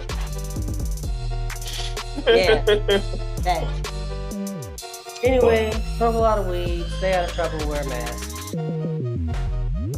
That's actually my New Year's resolution is to smoke more weed and be high around people. I'm good at shit when I'm high. Like, I'm good at most things high. I just get nervous.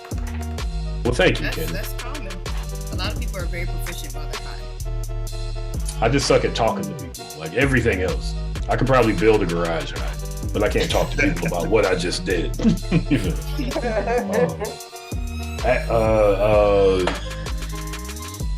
Special guest Chase Bolling. I want to give a special shout out to my family. You know what I'm saying? We lost a lot of people over the last year, and especially like the last couple months of 2021. So I'm glad we made it to 2022.